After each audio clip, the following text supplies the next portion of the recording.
Do you not see yourself voting for Macron? I'm not sure yet. And Marine Le Pen? Her neither. Will you abstain? Maybe I'll just go fishing or cast a blank vote.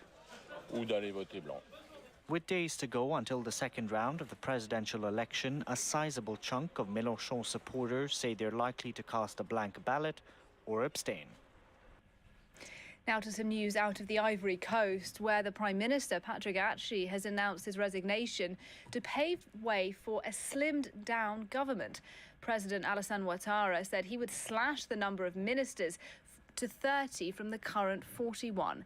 He said a smaller cabinet would make the Ivory Coast more efficient and in step with the global economy. Now, the death toll from floods in South Africa is continuing to rise. Today, officials in Durban put the figure at 259, with dozens more still unaccounted for. It is the deadliest storm on record in South Africa. The president, Cyril Ramaphosa, visited some of the affected areas today, describing what he saw as catastrophic. Now, scientists say global warming is making weather in the region more extreme. Now, police in New York City have today named the main suspect following a shooting at a subway station yesterday that left more than 20 people injured.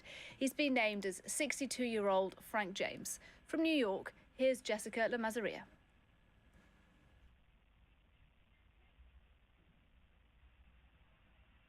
The search for the gunman who set off smoke bombs and sprayed passengers on board a New York City subway car with bullets continues this Wednesday. Frank R. James, the man who was previously identified as a person of interest, is now being considered as a suspect, according to New York police. They've offered a $50,000 reward to anyone who can lead them to him. James was first linked to the shooting after police found keys to a rented U-Haul van at the scene of the crime. They found that van parked on a Brooklyn street and traced it to James. Now, police say that James has addresses in Philadelphia and Wisconsin. He was apparently known to the FBI and had posted unhinged video rants online. In one of them, he talks about New York Mayor Eric Adams, saying that at one point he was, quote, a victim of Adams's mental health policies. Now, New York City has seen a sharp rise in violent crime and a string of seemingly random attacks on its subways. The response from New York's mayor has been to beef up policing, but civil society activists argue that really the root causes of the problem ought to be treated, and those include poverty, inequality, a lack of proper medical care, including, perhaps most importantly, a lack of proper mental health care services for those with psychiatric disorders. It's Jessica Lamazaria reporting for us there. And those are our top stories on the programme. Thanks for watching, and do stay tuned to France 24.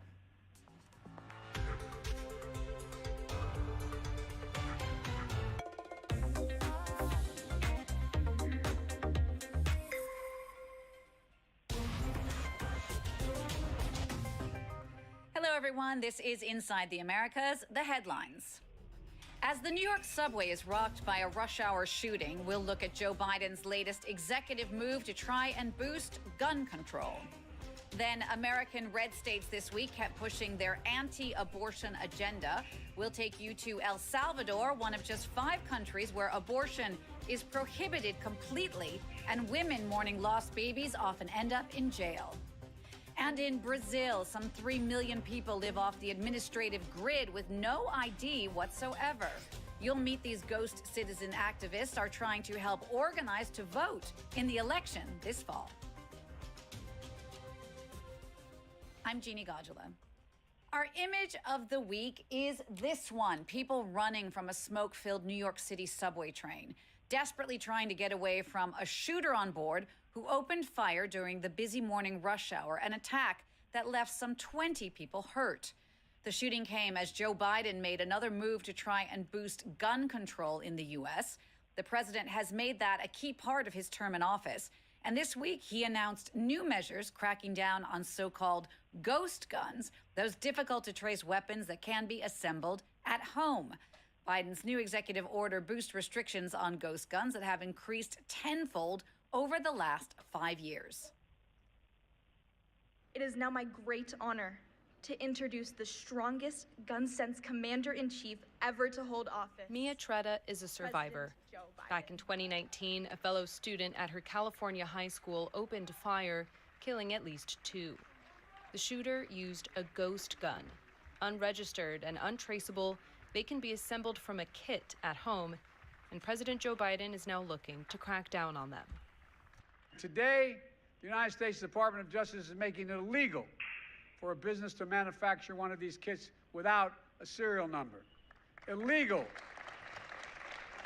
The Biden administration's new rule requires gun kit manufacturers to include a serial number on key components, and dealers selling such kits will now have to conduct background checks on prospective buyers to verify criminal and psychiatric history. Last year, some 20,000 ghost guns were recovered by law enforcement, a 10-fold increase from 2016, according to the White House. Gun rights groups, however, have opposed the measure. The powerful National Rifle Association has called it hollow, saying it will only hearten Biden's wealthy gun control supporters while failing to stop violent criminals.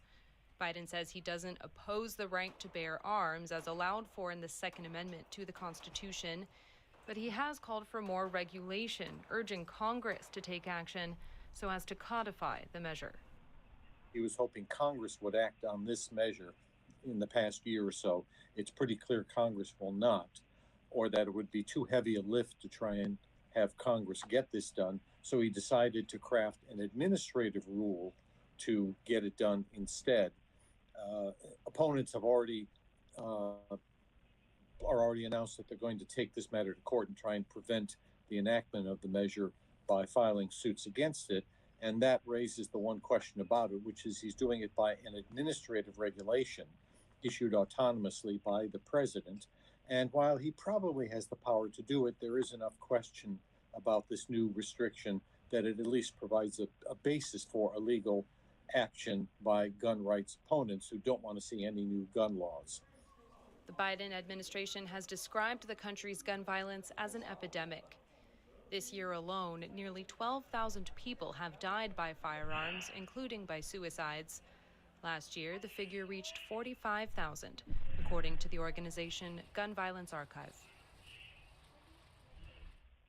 Abortion is another hot-button issue in the U.S., and there are still lots of questions being asked in Texas this week after a judge formally dismissed a murder charge against a woman for trying to induce her own abortion. The woman was indicted in March after she miscarried and allegedly told hospital staff she had tried to abort the baby. The staff then reported her to the police. Now, Texas law bans abortion providers from performing the procedure after about 6 weeks into pregnancy. But the law also says that a woman who ends her own pregnancy cannot be charged with a crime. So abortion rights activists are up in arms as to just why prosecutors were able to file murder charges in the first place. Red states are pushing to scale back abortion rights across the U.S. This week, the governor of Oklahoma signed a bill into law making it a felony to perform an abortion, punishable by up to 10 years in prison. Now, El Salvador is one of the 5 countries in the world where abortion is completely prohibited, even in cases of rape or danger to the life of the mother. Only Nicaragua, the Dominican Republic, Malta, and the Vatican have as restrictive laws. In El Salvador, though, women are being arrested in hospitals and sentenced to up to 30 years in jail. But a recent decision by the Inter-American Court of Human Rights could give these women new hope. Karen's pregnancy turned into a nightmare. She was only 21 and was expecting her second child when she passed out at home. When I woke up, I was handcuffed to a stretcher and surrounded by policemen. They were saying, "Why did you do that?" They were accusing me. I could only answer, "What happened? Where is my baby?" She was taken directly from hospital to prison, where she served 7 of the 30 years of her sentence before being released last December. During her trial, doctors and a policeman accused her of having an abortion. We are judged starting at the hospital. That's where our trial begins. From there, we are taken away from our families, our children. They don't even let us defend ourselves. They don't listen to us. El Salvador has the most restrictive laws in the world against abortion. It is prohibited under any circumstances, even in case of non-viable pregnancy or if the mother's health is in danger. Doctors and nurses bear a huge pressure to comply with the law, in disregard of medical secrecy. And suddenly the media arrive in front of the hospital because a teenager had a miscarriage in her high school. When she arrives, my priority is obviously to take care of her and make sure she doesn't die. But the media and society point their finger at her without even knowing what happened or if she was raped. This gynecologist cannot speak freely for fear of being fired. And then the police show up, and as medics, we don't know how to react. They tell us, you must collaborate, you must tell us everything, you must file a complaint. And if we are not well informed and aware of our rights, we easily give in to this pressure. But even in this very religious country, mentalities are changing. Thanks to the work of this association, 62 women condemned for abortion have been released. For the Salvadoran law, one is considered a person from the moment of conception. So women are not criminalized for abortion, but for homicide with aggravating circumstances. And how do they justify it? Only by doing a DNA test on the fetus or the baby. And they say, you see, it was the mother who killed her baby. It's infanticide. It's an aggravating circumstance. And they receive 30-year prison sentences. A judgment of the Inter-American Court of Human Rights has just condemned the Salvadoran state for violating women's health rights. This historic step could set a precedent, so that Salvadoran women who experience an obstetric emergency can be treated instead of being judged.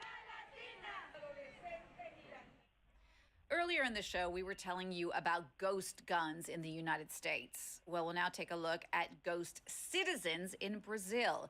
There are more than 3 million of them, people without a birth certificate or ID card. That means, in administrative terms, they don't exist. No access to public health care or education. They also can't vote. And in the run-up to October's elections, they could constitute a potential political force. Our correspondents took a closer look at the legal and social workers trying to help. In the heart of Rio, Jose Gomes and Caroline Bezerra patrol in search of children and teenagers in vulnerable situations. Do you remember when you left school? At the age of 12. These two brothers, 11 and 13, and not in school, have no identity documents. A common situation in the streets of Rio, where, according to the mayor's office, nearly 10,000 are homeless. A figure seen as an underestimate by this association. Without documents, it is difficult for them to register at school, to go to the hospital, except maybe for emergencies. They run into all these problems when they try to get off the street and into society. To help people without identity documents, since 2014, the Rio Court has been running this justice bus. Transformed into a courtroom, volunteer magistrates and social workers help people who want to get their documents in order. People like Lucia da Silva. At the age of 51, this domestic worker has come to get her birth certificate. She's never had one, and all her life it's deprived her of the most basic rights. For her and her daughter, it's an emotional moment. I've been through so many difficulties without documents. Because, for example, some of her bosses took advantage of the situation. Because she had no documents. She comes from a poor region. She's illiterate. It's really sad. I never had a contract. I was like a slave. Lucia is one of the 3 million Brazilians who, in administrative terms, do not exist. Ghost citizens who, a few months before the presidential elections, do not have the right to vote. This is a result of misinformation about the importance of documentation and social and economic vulnerability. We get families with many children who live far away without access to transportation, and the whole process is bureaucratic and slow. In the last 8 years, the Justice Bus volunteers have helped 28,000 people get their documents in order. Like all of them, Lucia has finally become a citizen of Brazil. I'm going to get my identity card. I'm going to make a contribution for my pension. I'm going to have rights. With her precious documents in hand, she's now looking forward to learning to read and write, and also, in October's elections, for the first time in her life, to having her say in choosing the president. And finally, there's always something beautiful about a pregnant woman, but pop star Rihanna goes above and beyond that description. She was the cover girl on this month's American Vogue, resplendent in a fiery red lace bodysuit. The singer has been unapologetic in her fashion-forward maternity wear, saying she wants to help redefine what's considered decent for pregnant women. She tweeted, "It's too much fun to get dressed up. I'm not going to let that part disappear because my body is changing." That's it for this edition. Thanks so much for watching Inside the Americas. We'll see you again next time for all the news from north to south.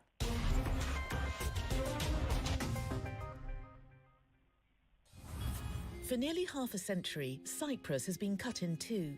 In the north, the Turkish Cypriot government, and in the south, the Republic of Cyprus, Greek-speaking and Christian. Varosha, a former seaside resort and a symbol of the island's division, became a ghost town when it was abandoned by its inhabitants following the Turkish invasion in 1974.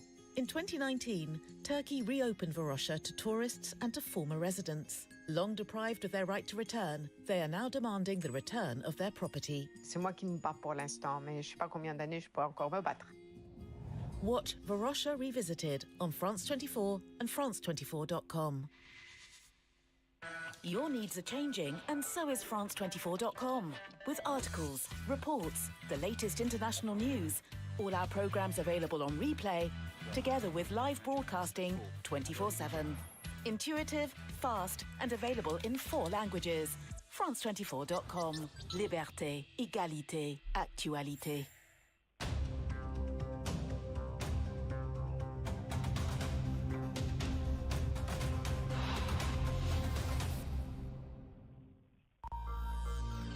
Hello and welcome. You're watching France 24. Coming up, Russia claims the surrender of more than 1,000 Ukrainian Marines in Mariupol, the bombed-out port city that's been surrounded for nearly 7 weeks. In this edition, we cross live to Kyiv, and France 24's Robert Parsons. Less NATO, more distance with Germany. French far-right candidate Marine Le Pen spells out her vision on foreign policy ahead of the April 24th runoff of the presidential election. One day ago, Emmanuel Macron warning of her hidden project to leave the EU.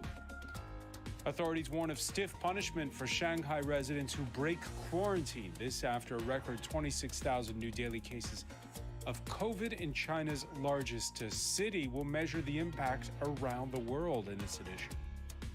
In the next hour will be the France 24 debate. It's not just France holding its breath. Europe and NATO waiting on the winner of the April 24th presidential runoff here. Emmanuel Macron and Marine Le Pen diametrically opposed on everything from how to handle Vladimir Putin to relations with Germany and the EU. Tell us what you think on Facebook and Twitter. Hashtag F24debate.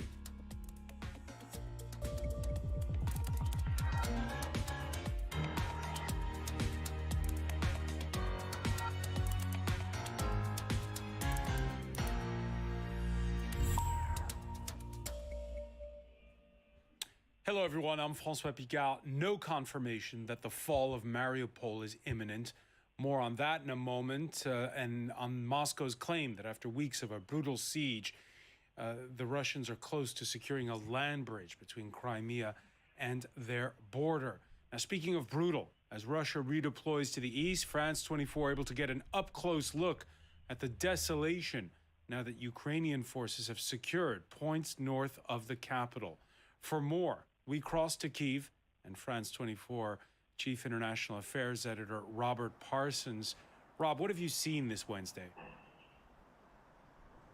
Well, we got a pretty good idea of how fierce the fighting has been in that area northwest of Kyiv.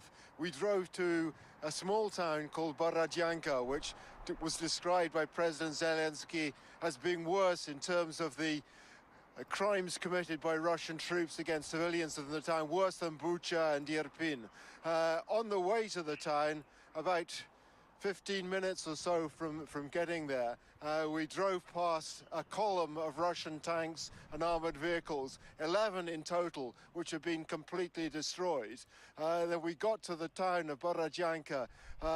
Essentially, the center of the town is a ruin. Multi-story buildings are going to have to be torn down. They're completely uninhabitable.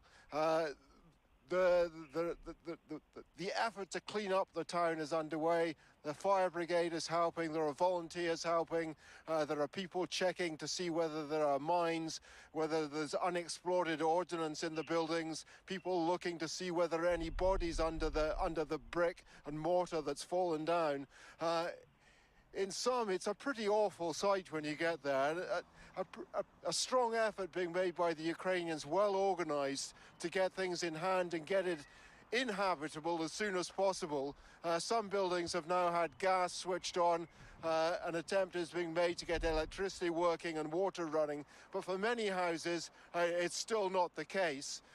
The authorities of the town are saying it's not safe for people to go back, but I have to say we did come across quite a few people who were living there and who lived there throughout the fighting, who were able to tell us about how heavy it had been, how awful it had been, about the behavior of the Russian troops, about how they would go house to house looking for people who they suspected of being, as they would call it, nationalists or Nazis, telling the young men and boys to strip to their underwear so that they could see whether they had tattoos which indicated they had Nazi or nationalist affiliations, and if they did, they were then shot.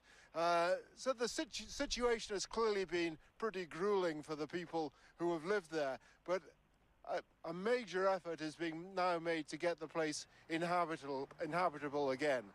And where you are right now, you have taking stock of the damage as the country prepares for a new onslaught. Just in the last minute, Ukraine's Armed Forces Command saying that Russian forces are ready to attack in the Donbass, in Donetsk and Zaporizhzhia regions. Yes, Francois, I mean, that has been the position now for a bit over a week, I guess. The Russians are building up their strength in the Donbass area. They're trying to press down from the town of Izium, which is between the Donbass and Kharkiv in the north on the Russian border, which has been under attack throughout this war so far for the last 6 weeks. And then there's the fighting that you refer to in the introduction, Mariupol, with that report made by the Russians that 1,000 Ukrainian soldiers from the 36th Marines had surrendered. That is categorically denied by the Ukrainian authorities. And certainly the Azov regiment inside Mariupol is continuing to fight. And President Zelensky is still calling for heavy weaponry, in part so that the Ukrainian army can make an effort to break into Mariupol and relieve the troops in the city. Yeah, Rob, one question after everything you've just described. Those people, the ones who never left, what's their mindset right now? Are they ready for more fighting? Their morale is pretty good. They have been through hell over the last few weeks. They were mostly elderly people. They're not the sort of people who are up for a fight, but you did get a sense of determination on their part that they want their country to see this through.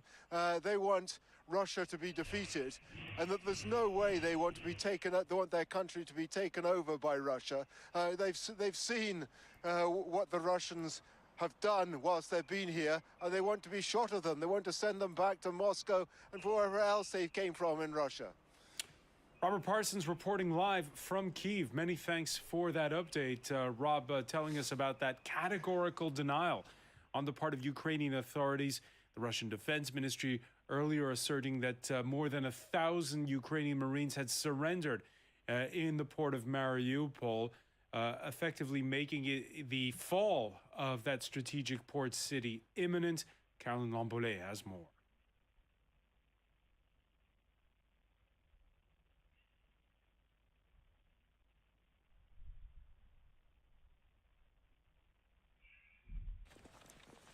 On Tuesday, the Russian army escorted journalists in the besieged port city of Mariupol, showing them the bombed-out ruins of the theater, where hundreds are believed to have been killed.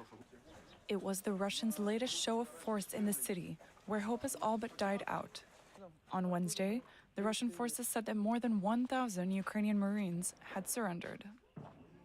In the city of Mariupol, in the area of the metallurgical plant Ilich, as a result of successful offensive operations of the Russian armed forces and units of the Donetsk People's Republic militia, 1,026 Ukrainian Marines voluntarily laid down their arms and surrendered. The Ukrainian Defense Ministry says it has no knowledge about any surrender, and that Russian forces are continuing their attacks on Yazovstal and the port area. But a Ukrainian presidential cabinet official recognized Tuesday that Ukrainian forces were surrounded and blocked in Mariupol. In his nightly address on Monday evening, Ukrainian President Volodymyr Zelensky said he believed Russia had killed at least tens of thousands of people in Mariupol. The city was once home to around 400,000 people, but many have fled. According to the Ukrainian authorities, tens of thousands of civilians remain trapped in the besieged port city. Russia has denounced the arrest of a close ally of Vladimir Putin, Viktor, one of the richest men in Ukraine who had always been close to him. Viktor Medvedchuk escaped house arrest in the first days of the war. The Ukrainian oligarch had led a pro-Kremlin party inside of Ukraine. A close ally of Russian President Vladimir Putin, captured by Ukrainian authorities. Viktor Medvedchuk had been in hiding since escaping house arrest in Ukraine during the first few days of Russia's invasion. Ukraine's security service announced his capture in a statement late on Tuesday, in a special operation praised by President Volodymyr Zelensky. I find it particularly cynical of him to disguise himself as a soldier. What a soldier, what a patriot. Well, if Medvedchuk chose to wear a military uniform, he falls under the rules of wartime. I propose to Russia that we exchange this guy for yours, for our people, who are now in Russian captivity. Medvedchuk is a close friend of Putin. The Russian president is the godfather of one of his daughters. The Ukrainian oligarch led the pro-Kremlin party Opposition Platform for Life, which aimed to steer the country away from the West. The 67-year-old is one of several pro-Moscow politicians accused of involvement in a plot unveiled by the US to set up a pro-Kremlin collaborative government ahead of Russia's invasion of Ukraine. Since his surprise election in 2019, President Zelensky has been leading a crackdown on Medvedchuk. In February last year, 3 pro-Russian TV channels widely believed to be owned by the tycoon were taken off air. Zelensky said it was a necessary move in the fight against Russian propaganda. Medvedchuk was later charged with treason, accused of selling military secrets to Moscow and exploiting Crimea's natural resources under Russia's occupation. His political party was swiftly suspended after the Russian invasion. Moscow has refused to comment on his detention. The Kremlin's denounced Joe Biden's use of the word genocide to describe Russia's campaign in Ukraine. This in remarks Tuesday by the U.S. president in Iowa. Yes, I called it genocide because it's become clearer and clearer that Putin is just trying to wipe out the idea of even being able to be a Ukrainian. And the evidence is mounting. It's different than it was last week. The more evidence is coming out of literally the horrible things that the Russians have done in Ukraine. And we're going to only learn more and more about the devastation. Now, human rights activists point to the strict legal definition of the word genocide. Monty Francis has more. It's the harshest criticism of the Kremlin by the U.S. so far. U.S. President Joe Biden accusing Vladimir Putin of committing genocide against civilians in Ukraine. Your family budget, your ability to fill up your tank, none of it should hinge on whether a dictator declares war and commits genocide in half a world away. Later, boarding Air Force One, Biden said he stood by his comments. We'll let the lawyers decide internationally whether or not it qualifies, but it sure seems that way to me. Thank you. Whether it qualifies depends on a strict legal definition that was decided upon after the Holocaust. The Geneva Conventions in 1949 defined genocide as an intentional effort to completely or partially destroy a group based on its nationality, ethnicity, race, or religion. There is general agreement that at least 4 cases have met that international threshold: the Holocaust of Jews by the Nazis during World War II, the slaughter of the Armenians by the Turks in 1915, the 1994 mass killing of Tutsis in Rwanda, and the slaughter of thousands of Muslim men and boys in Bosnia, known as the Srebrenica massacre in 1995. Legal experts say that genocide is harder to prove than other violations of international law, such as war crimes and crimes against humanity, because it requires evidence of intent.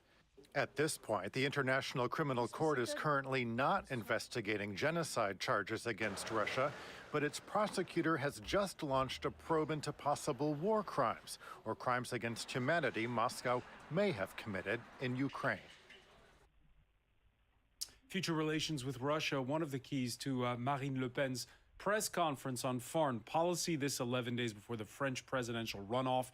The far-right candidate, who received loans from Russian banks in the past to secure previous campaigns, was speaking at a press conference where she outlined her foreign policy, returning to normalized ties with Russia once the war in Ukraine is over, and France leaving the integrated command of NATO. As soon as the Russia-Ukraine war is over and we have a peace treaty, I will propose a strategic rapprochement between NATO and Russia, as was formerly considered.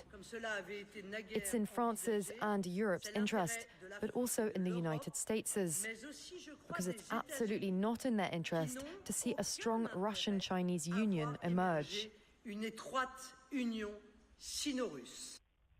For more, we turn to Douglas Herbert from our International Affairs Desk.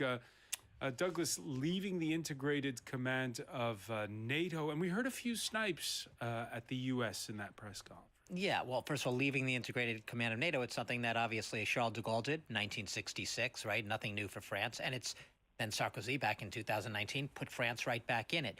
She wants to take France out of that integrated command again. What it means is it doesn't mean that France would be leaving as a member. She still says France would be part of the Article 5, right? The famous, an attack against one is an attack against all. So she's not pulling out, but what she's basically doing, she wants to remove France. Why? From what's called that integrated command, which essentially means she does not believe a sovereign French army or any French military brass should be answering to the United States or to any foreign military commanders, whether they're in NATO or in Moscow. It doesn't matter. And so this is all, it boils down to that question of sovereignty. But let's not fool ourselves.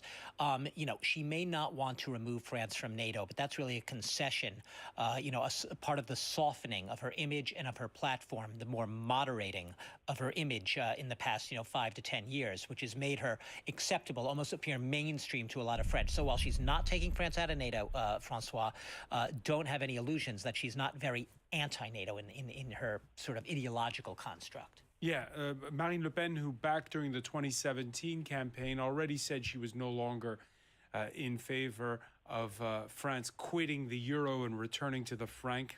Nonetheless, she did take aim at the European Union.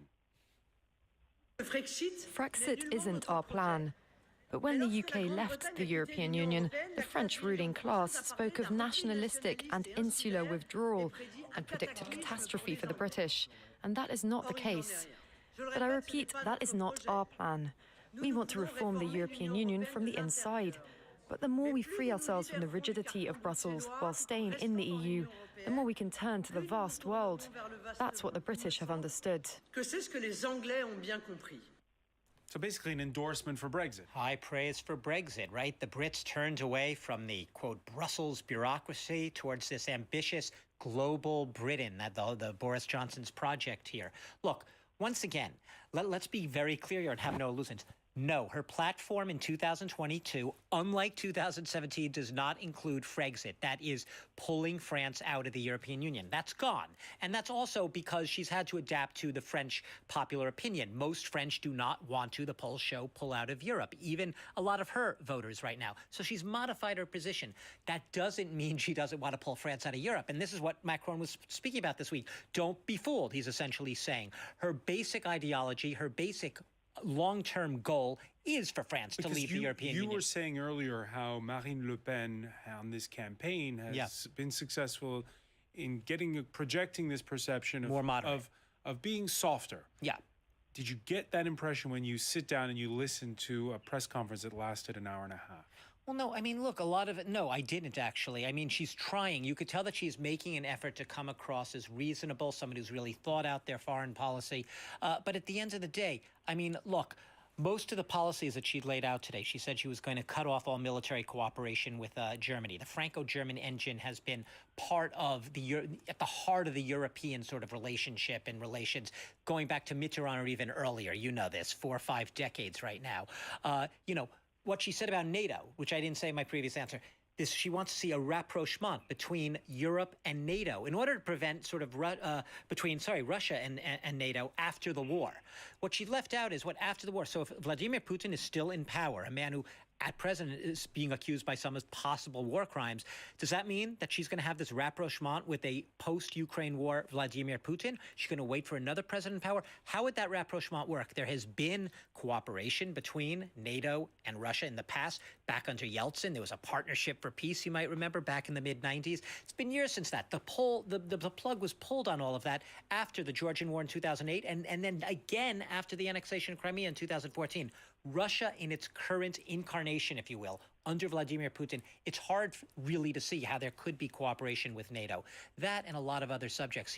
But you're right, she did try to seem more moderate by saying things like she will not pull out of the Paris Climate Agreement. That perhaps was a concession to the fact that France is not going to be able to pull out of it was the sponsor of the Paris Climate Agreement. It won't be able to pull out. And the Frexit is another concession. It's not going to pull out of Frexit. It's not going to pull out of the European single currency. That was also in her platform in 2017. So clearly, she's trying to be more moderate. But I think if you read between the lines of this press conference at the end of the Day Francois, it's clear that in her mind, she has long-term goals, which are essentially the same as back in 2017. All right, many thanks, Douglas Herbert. In South Africa, the city of Durban reeling from its worst flooding in 60 years. The death toll has climbed to 259. President Cyril Ramaphosa meeting with those grieving after hillsides were washed away, homes collapsed. More people are still feared missing from those torrential rains. Over in the Philippines, tropical storms, normally the season doesn't start this early, but it has because of climate change. At least 67 killed, 28 reported missing after a tropical depression unleashed days of rain in the center and south of the country. Tolano de Souza has that story. Search and rescue operations now underway in the central Philippines.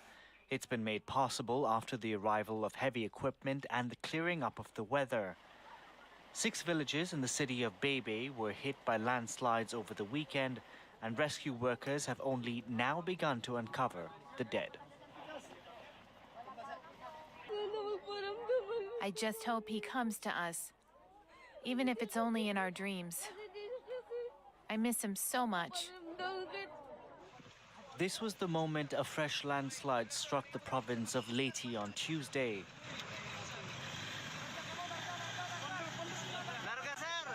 Tropical storm Meggy had already hit the area a day earlier and caused widespread flooding and landslides. Medics have rushed to treat survivors as local authorities verify who's still missing. This is the first tropical storm to hit the Philippines so far this year.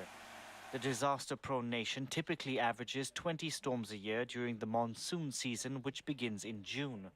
But with climate change, the country has seen storms start earlier in the year, and according to scientists, their intensity has grown more powerful. Shanghai police warn anyone who violates COVID-19 lockdown rules will be dealt with strictly. The stern message to China's largest city comes as the Omicron outbreak there is on the rebound. 26,000 new cases reported in the past 24 hours. Shanghai's been enforcing its zero COVID policy of quarantining entire neighborhoods, but there's also been blowback.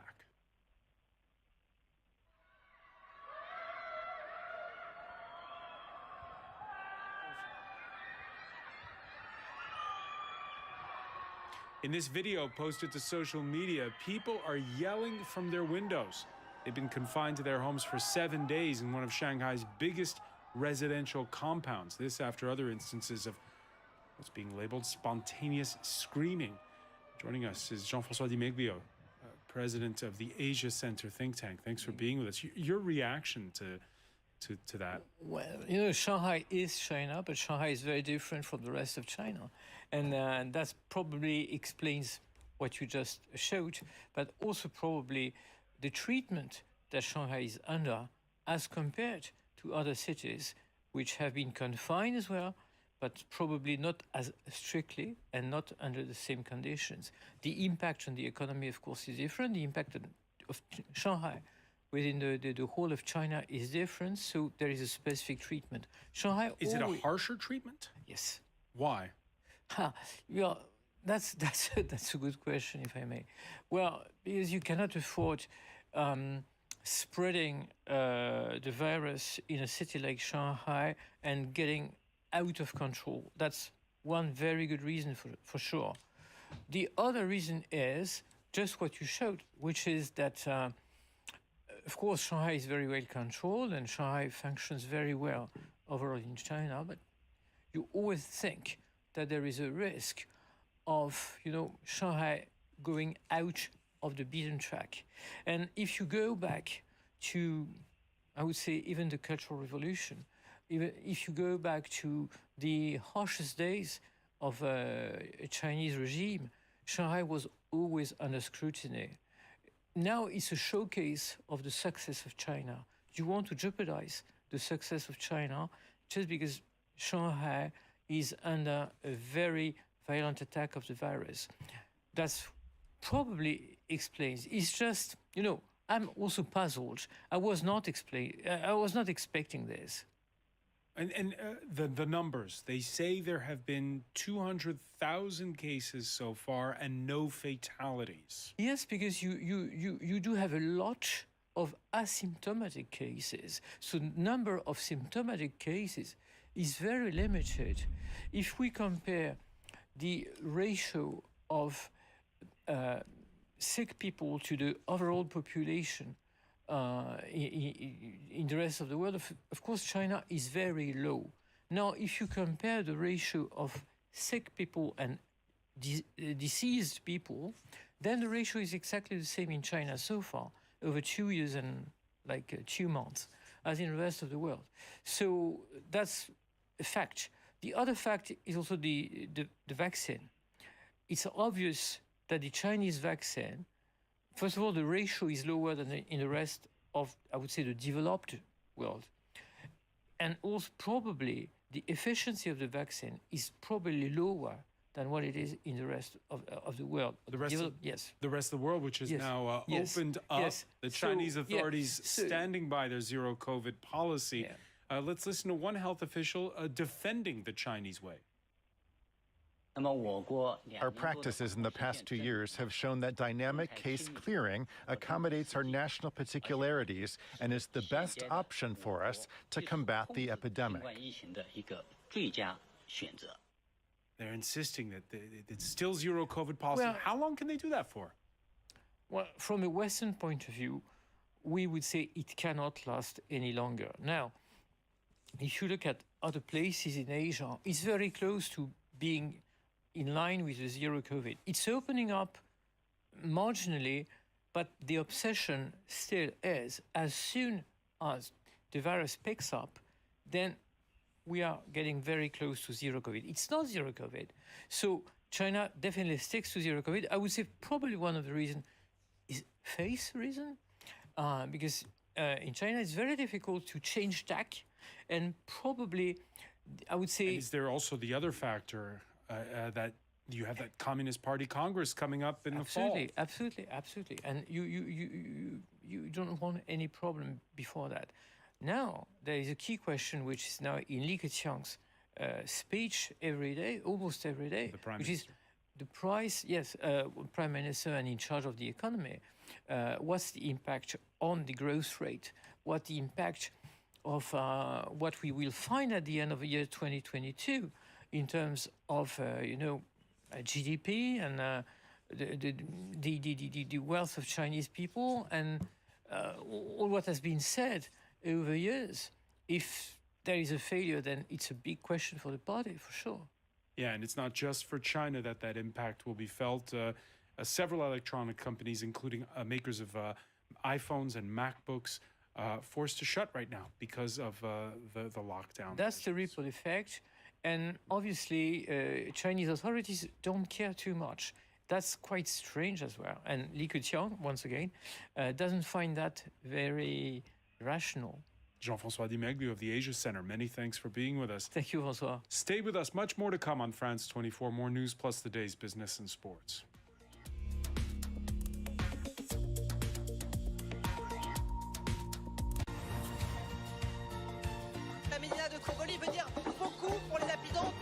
Bienvenidos a las noticias de France 24. Thanks very much for joining us. And أهلا بكم في ثقافة في عدد اليوم. Ravi de vous retrouver pour Afrique Hebdo. Au programme cette semaine. This storm has hit New York City a lot. To be a president. 3, 2, 1. Madagascar fait face à une seconde vague meurtrière. Almost 99 million of you watch us every week. So thank you. Shukran. Gracias. Your confidence means a lot to us. Muchas gracias. شكرا على هذه الثقة. Thank you. Merci du fond de mon cœur.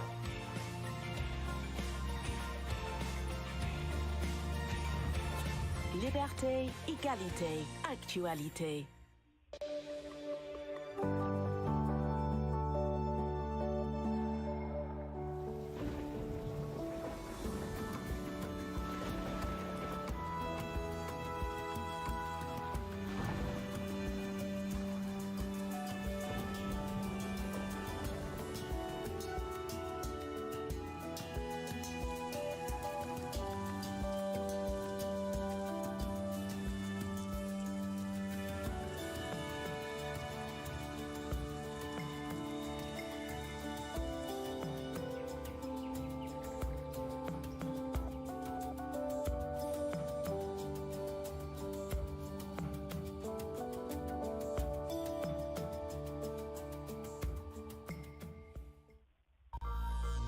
Welcome back. You're watching France 24. Coming up, Russia claims the surrender of more than 1,000 Ukrainian Marines in Mariupol. Kyiv denies that claim. The city that's been surrounded for nearly 7 weeks. South Africa's president on hand after Durban's worst flooding in 6 decades. The death toll there climbing to 259. We'll cross live to correspondent Nadine Theron. In New York City, the manhunt for Tuesday's subway shooter. Police have identified 62-year-old Frank James as the sole suspect so far in the attack that took place in Brooklyn.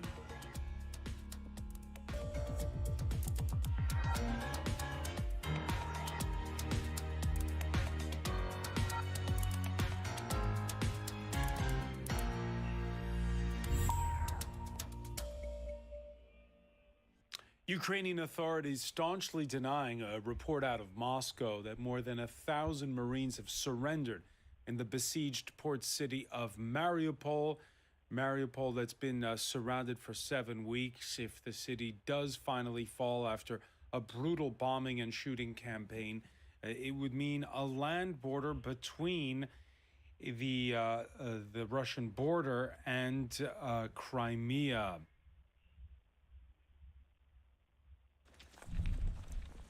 On Tuesday, the Russian army escorted journalists in the besieged port city of Mariupol, showing them the bombed-out ruins of the theater, where hundreds are believed to have been killed. It was the Russians' latest show of force in the city, where hope has all but died out. On Wednesday, The Russian forces said that more than 1,000 Ukrainian Marines had surrendered.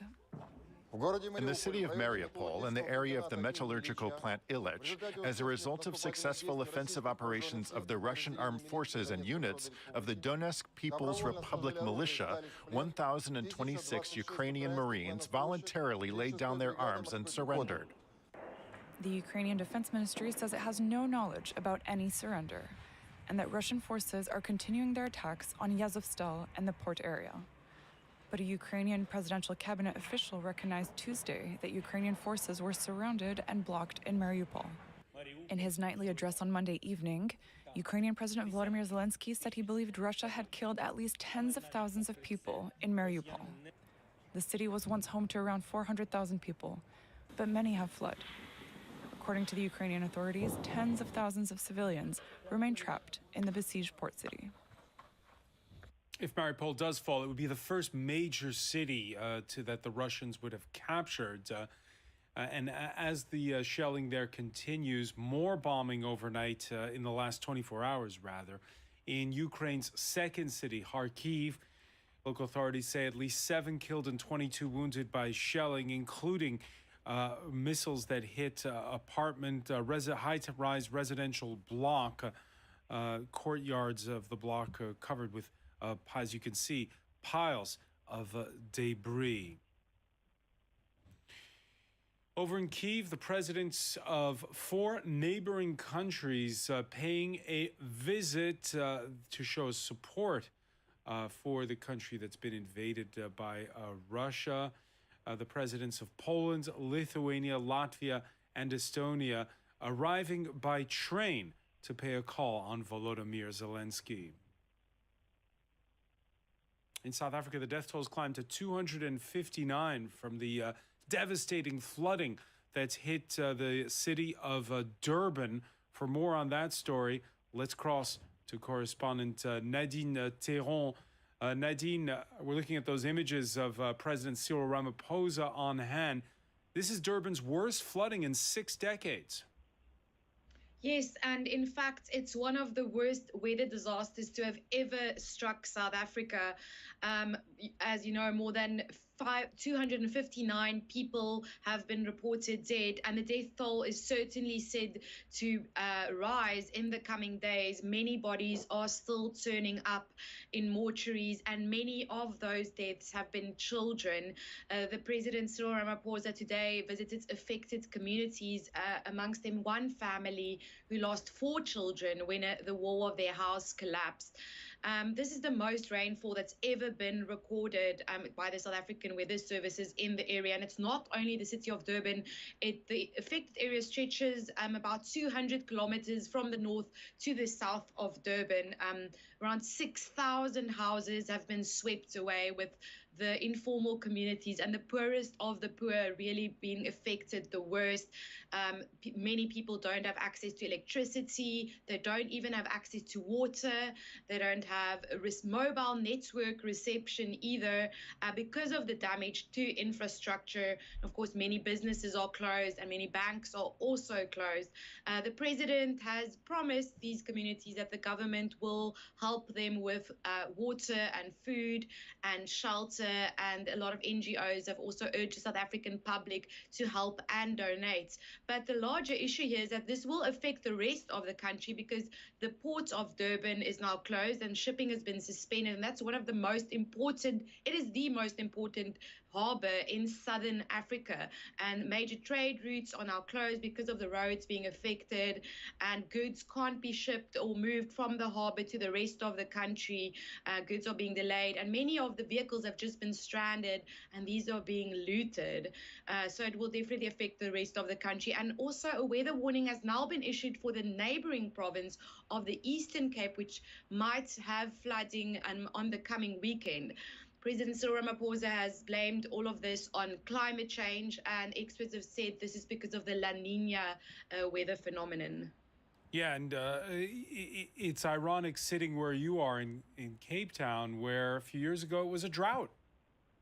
Yes, in fact, there are many areas that are experiencing flooding now have before suffered from drought. Areas in the Northern Cape and the Eastern Cape, just after the drought, they are now experiencing heavy rainfalls, and more heavy rainfall is expected on the weekend. So that's why the president said it's certainly climate change, and he has said that the local disaster risk management needs to be ramped up to deal with these kind of weather incidents, as climate change is now affecting South Africa directly. Nadine, just one final question. You mentioned how it's affecting the poorest of the poor. When you have a natural disaster like this one, it highlights the endemic problem South Africa has with housing. Yes, of course. And that's why 6,000 houses have been swept away, because these houses are not built with bricks. They are informal houses built of rubble and, aluminium and stuff. So that's why they've been easy to be swept away. They don't have proper foundations, and they're in low-lying areas where rivers often flood. So that's why thousands and thousands of people are now displaced. Many of these people were just starting to rebuild their lives following the riots of July last year, that also brought that very city to its knees. So this is very terrible, only a few months later, to again affect the people of Durban. Nadine Theron reporting from South Africa. Many thanks for that update. Ivory Coast's Prime Minister has resigned, Patrick Achi. It's unclear whether he'll be named again by President Alassane Ouattara to form the next government. The government saying that it intends on a scaled-down cabinet next time around. In New York City, the manhunt continues after Tuesday morning's rush hour shooting in the subway in Brooklyn. A suspect now has come to light. 62-year-old Frank James, who posted hostile messages on social media and is believed to have rented a van that was left near the scene of that shooting. Earlier, we spoke with correspondent Jessica Le Mazurier. The search for the gunman who set off smoke bombs and sprayed passengers on board a New York City subway car with bullets continues this Wednesday. Frank R. James, the man who was previously identified as a person of interest, is now being considered as a suspect, according to New York police.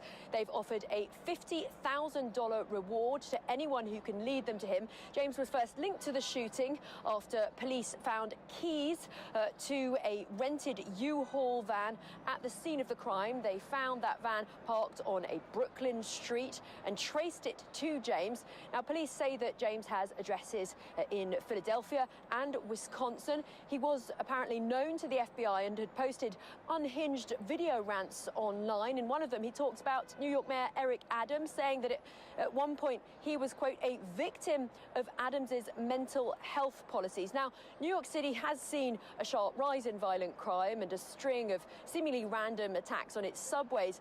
The response from New York's mayor has been to beef up policing, but civil society activists argue that really the root causes of the problem ought to be treated, and those include poverty, inequality, a lack of proper medical care, including, perhaps most importantly, a lack of proper mental health care services for those with psychiatric disorders. Jessica Le Mazurier. Later in the France 24 debate, how Emmanuel Macron and Marine Le Pen's world views are radically different. We'll be talking about foreign policy 11 days before the French presidential election. Now, ahead of the second round, there is a swing state, or rather a swing constituency. The far left's Jean-Luc Mélenchon finished a strong second, almost leapfrogging Le Pen to make the runoff. Delano de Souza has more on how the candidates are trying to court his voters. He came in third place in Sunday's election, and now supporters of Jean-Luc Mélenchon are being courted by the presidential frontrunners in France, something that's easier said than done. My vote should go to someone I really believe in. In this case, neither Macron nor Marine Le Pen have convinced me. Jean-Luc Mélenchon told his supporters not to vote for Marine Le Pen, but stopped short of endorsing Emmanuel Macron. His supporters say they aren't ready to give the current president a free pass. It would pain me to vote for him, but it would pain me more to vote for Le Pen. So yes, things are complex. Jean-Luc Mélenchon took home 22% of Sunday's vote and scored well with urban, college-educated voters. In our masters, we spoke a lot about politics. There was no better choice for the youth, for society, for the environment, or finance. We had a program which was solid. Mélenchon came in 1.2% behind Marine Le Pen in the first round, and supporters of the 70-year-old say they're disappointed after coming so close. Voting Jean-Luc Mélenchon would have meant changing up the system somewhere. And now we won't change. We find ourselves in the same situation we did 5 years ago. Do you not see yourself voting for Macron? I'm not sure yet. And Marine Le Pen? Her neither. Will you abstain? Maybe I'll just go fishing or cast a blank vote. With days to go until the second round of the presidential election, a sizable chunk of Mélenchon supporters say they're likely to cast a blank ballot or abstain. Time now for business, and we say hello to Brian Quinn. Hey, Francois. We are watching what's going on in Brussels with talk of a full embargo on Russian oil and perhaps eventually even Russian gas. The Germans have been crunching the numbers. They're worried. Not so keen on it for the moment. German government says it has ruled out supporting an EU-wide ban on Russian oil and gas for now. That's because its leading economic institutes believe a sudden halt of energy imports from Russia would trigger a major recession, including a 1.9% pullback this year and a 3.1% contraction in 2023.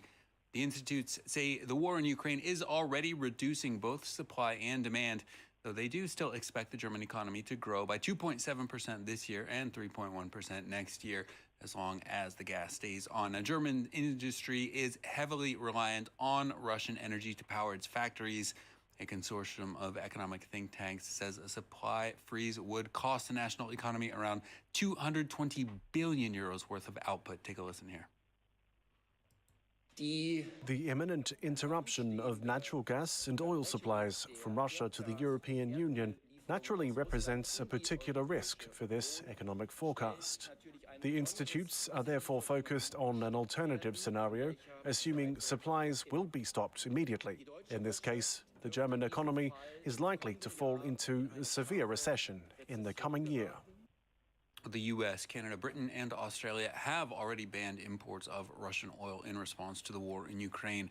The supply disruption is one major factor in skyrocketing global energy prices. Western financial sanctions, meanwhile, have severely complicated Russia's ability to pay its foreign debt.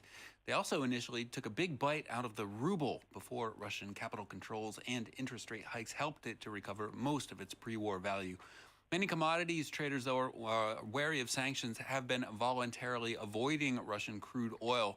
Moscow says it's ready to both boost domestic energy consumption and to sell energy products to friendly countries in any price range. Here's President Vladimir Putin on that on Wednesday. Undoubtedly, we are facing problems, but this opens up new possibilities. When it comes to Russian oil, gas, and coal, we will be able to increase their consumption on the domestic market and stimulate the processing of raw materials. We will also increase the supply of energy resources to other regions of the world where they are really needed. New figures out Tuesday saw U.S. consumer inflation hit its highest rate in 4 decades. Prices in March up 8.5% there compared to a year earlier. Wednesday brought the latest UK data. Inflation there is now at a 3-decade high. Prices in March are up 7% from a year ago, higher than both predictions of 6.7% as well as February's rate of 6.2%. Those figures do not take into account a £700 increase in the country's annual energy price cap. Average UK gasoline prices, meanwhile, rose nearly 13 cents per litre from February to March. That data weighing on European stock markets as investors expect inflation to trigger tighter monetary policy from central banks. Here in Europe, London's FTSE 100 ending the day nearly flat amid expectations that higher producer costs will take a bite out of profits. The CAC 40 here in Paris not too much higher as the Frankfurt DAX ends the day down around 1/3%. Wall Street, though, gaining ground as corporate earnings season kicks off with mostly good news. A big profit slump at JP Morgan, one of the major exceptions there. The travel and tech sectors, though, advancing with the tech-heavy NASDAQ up nearly 1.75% at midday in New York. Finally, for business, Western economies are far from the only ones feeling the pain of rising prices. Asia, too, is in the midst of an inflationary bout. Though it's slower than the OECD average of 7.7%, consumers and businesses are still being pinched. Catherine Viet has the details. Made of fermented cabbage, it's a staple of Korean cuisine. But now buying kimchi costs more. In South Korea, the consumer price index for March rose just over 4% from a year earlier, hitting a decade high. Prices of ingredients have all gone up. However, I'm selling it at the same price. If it goes on like this, I won't be able to stay in business. In Japan, consumer prices in the capital have risen at their fastest pace in more than 2 years, due in part to record-high energy costs caused by Russia's invasion of Ukraine. This restaurant owner in Tokyo says he had to increase the price of his noodles by 14% to compensate for the higher cost of ingredients, including for cooking oil, which has doubled compared to last year. Our udon dishes were not that expensive to start with, like 2 to 3 euros. So a 40-cent increase is really huge. But I have no choice but to increase the price in order to continue what I want to do. In Singapore, which imports 90% of its food, it's a similar story. Inflation has risen at its fastest pace in 9 years, with the government expecting it to increase around 3% this year. Rising energy prices due to the war in Ukraine and continued global supply chain snarls dating back to the pandemic are driving the price hikes. The increases are squeezing businesses and consumers alike as shopkeepers fret over raising prices or losing customers, and customers cut back on eating out as they tighten their budgets. Everything's getting more expensive, Francois. It makes me want to go back to an izakaya, though. That looked pretty good. Take a bite of that. It's dinner time in Paris, as you can see. Many thanks, Brian Quinn. We'll have more business news for you later. It's time now for sports. We say hello to Jean-Emile Jamin, who's relishing another night of quarterfinal action in the Champions League. Yes, Francois. Well, if it's anything to go by last night, well, we hope for another spectacle this evening. It obviously all depends on which Atletico Madrid team turn up against Manchester City. Of course, they face the Premier League leaders, and the Manchester City team, they hold a 1-goal slender advantage from that first leg, in which they absolutely dominated the men from Spain, so much so that Diego Simeone's team couldn't even muster a single shot throughout that entire 90 minutes. But the question on everyone's lips, including City boss Pep Guardiola's, is will that victory be enough? The Colchoneros have progressed on 2 of the last 3 previous occasions. They've lost the first leg of a Champions League knockout tie, and Argentine coach Simeone, he says he's confident that they can turn things around.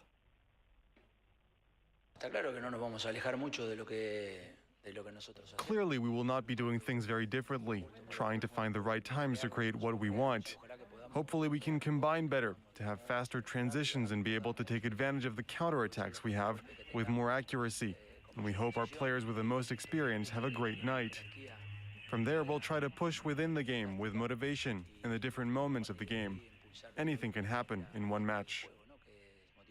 Well, that's, of course, the first game. It would be a bigger shock tonight if Benfica could overturn a 3-1 deficit to beat Liverpool at Anfield and knock them out at the quarterfinal stage. The Reds are a dominant force under Jurgen Klopp and were clinical at the Estadio de Luz, scoring through Ibrahima Konate, Sadio Mane and Luis Diaz. Darwin Núñez then in response for the team from Portugal. But one more Benfica goal could give enough hope to turn the tie completely around, according to coach Nelson Verissimo.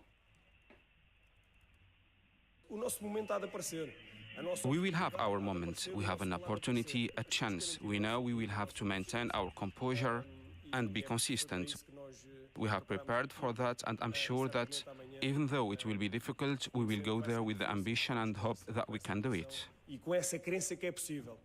So just a reminder there of what to expect tonight as Manchester City travel to Atletico de Madrid, hoping to stave off any comeback, while Liverpool host Benfica, with the Reds holding a commanding lead from that first leg in Portugal. And looking back, of course, the winners of that match in Madrid will face Real in the semi-finals after Karim Benzema's heroics on Tuesday evening knocked out a resilient Chelsea team. Thomas Tuchel's men just unable to complete an epic comeback at the Bernabeu, and then the winner of Liverpool-Benfica face off against the much unfancied Villarreal after Unai Emery's team stunned Bayern Munich, winning 2-1 on aggregate to dump Julian Nagelsmann's team out of the competition. So some very exciting games to look forward to then. Well, it's been just 2 months since the shock departure of Justin Langer as Australia's national cricket coach. But finally, the country's top cricketing body has appointed Andrew MacDonald to take over the reins. The 40-year-old secured a 4-year contract after winning praise for his performance as interim coach since Langer's departure on the 5th of February. MacDonald takes over one of the highest profile jobs in Australia, but he'll be riding on a high note of confidence after a successful tour of Pakistan, where his team won the Test Series and Seoul T20. ODI captain Aaron Finch has already praised MacDonald for his calm approach, standing in stark contrast to Langer, who was publicly called out even by Test captain Pat Cummins for his extreme coaching methods. Well, now there were bowed heads and a minute of silence was held before the basketball game between the Brooklyn Nets and Cleveland Cavaliers on Tuesday night, as everyone in the Barclays Center paid tribute to those caught up in the New York subway attacks on Tuesday. There was a game to be played, however, and it was the Kyrie Irving and Kevin Durant show, scoring 34 and 25 points apiece. And that helped the Nets win the game 115 points to 108, taking the number 7 seed in the Eastern Conference. The team from Brooklyn raced to a 20-point lead after one quarter and turned the Cavaliers away time and time again to earn a matchup with number 2 seed Boston in a series that begins on Sunday. Darius Garland, meanwhile, scored 34 points for the Cavaliers, who have another chance to earn that number 8 seed. And finally, records are there to be broken, and that's exactly what Kate Jaden has done. The British endurance athlete has eviscerated a world record by becoming the first female runner to complete 100 marathons in 100 consecutive days, a total distance of 4,216 kilometers. The 35-year-old from Derbyshire undertook the challenge to illustrate the distance a Syrian refugee has to travel to get to the UK. Kate began her challenge in January and finished at the Brighton Marathon on Sunday, helping raise over £32,000 for charities in the process. Here she is describing the inspiration behind her efforts. And I think, I've been asked quite a few times, did you ever think about chucking the towel in? And the reality was, how could I even dream of doing that? Because a refugee goes through this journey in real life, in real time, through real arduous conditions. Don't let anybody ever tell you that you can't make a difference. Because the number of times people have said there's no point because you're not going to make a difference. But you can. Francois, an important message there. Don't let anyone tell you what you can and can't do to make a difference. My bones ache just listening to that story. But anyway, bravo to Kate. Many thanks for that. Jean-Emile Jamin will have more sports news, including those Champions League results for you later. Coming up at the top of the hour, more news than the France 24 debate. 11 days to go till the French presidential election. And as you will see, radically different viewpoints when it comes to France's place on the world stage from Emmanuel Macron and Marine Le Pen. That's coming up in the France 24 debate.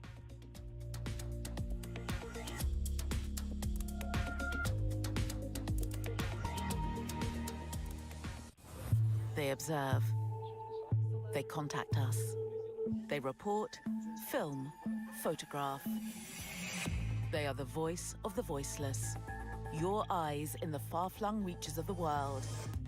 The Observers, a network of 5,000 committed citizens working with France 24. One of our observers in Côte d'Ivoire, Gaspard. Amateur footage and testimonials checked by our journalists and broadcast weekly. On The Observers, on France 24 and observers.france24.com. They're known for their cuisine and saying hello with a kiss. They only work 35 hours per week, when they're not on strike, that is. How true are these clichés about France? Every week, Florence Villeminot tears apart stereotypes. Join us for insight into French culture and current events to understand what makes the French so unique. French Connections, presented by Florence Villeminot on France 24 and France24.com. Fake news. Noun. False stories that appear to be news, spread on the internet or using other media. At France 24, our job is to provide you with information that's been verified. We check sources, we check facts, we sort what is true from what is fake. At the France 24 Observers, we verify photos and videos circulating online. If they're fake, we let you know and tell you how we spotted them. In Fact or Fake, we dig into viral stories around Europe to shake out the truth from the trash. Every day, the Info Migrants team scours social networks to fight fake news about the reality of migration. France 24, news based on facts. Liberté, égalité, actualité.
I'm Gulliver Cragg, France 24's correspondent in Kiev.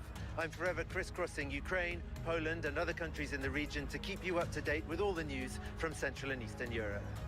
Join me on Live from Paris and in all France 24's news and magazine programs. Gulliver Cragg, one of the 200 France 24 correspondents around the world. Welcome back. You're watching France 24. Coming up, Russia claims the surrender of more than 1,000 Ukrainian Marines in Mariupol, the bombed-out port city that's been surrounded for nearly 7 weeks. Kyiv denies. Less NATO, more distance with Germany. French far-right candidate Marine Le Pen spells out her vision on foreign policy. This after a day earlier, Emmanuel Macron warned of her hidden project to leave the EU. South Africa's president on hand after Durban's worst flooding in 6 decades, the death toll there climbing to 259. After the news, the France 24 debate, it's not just this country holding its breath. Europe and NATO waiting on the winner of the April 24th French presidential runoff. Emmanuel Macron and Marine Le Pen diametrically opposed on everything from how to handle Vladimir Putin to the relations with Germany and the EU. Tell us what you think on Facebook and Twitter. Hashtag F24debate.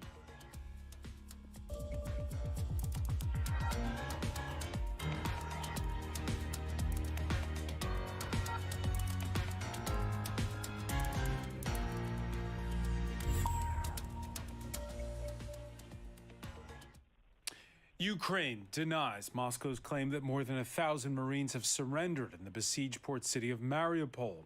After weeks of a brutal siege, Russian forces close to securing a land bridge between Crimea and the Russian border. Back in Kyiv, authorities say they're bracing for an all-out onslaught further north in the Donbass. Earlier, we spoke with Chief International Affairs Editor Robert Parsons. Russians are building up their strength in the Donbass area. They're trying to press down from the town of Izium, which is between the Donbass and Kharkiv in the north on the Russian border, which has been under attack throughout this war so far for the last 6 weeks.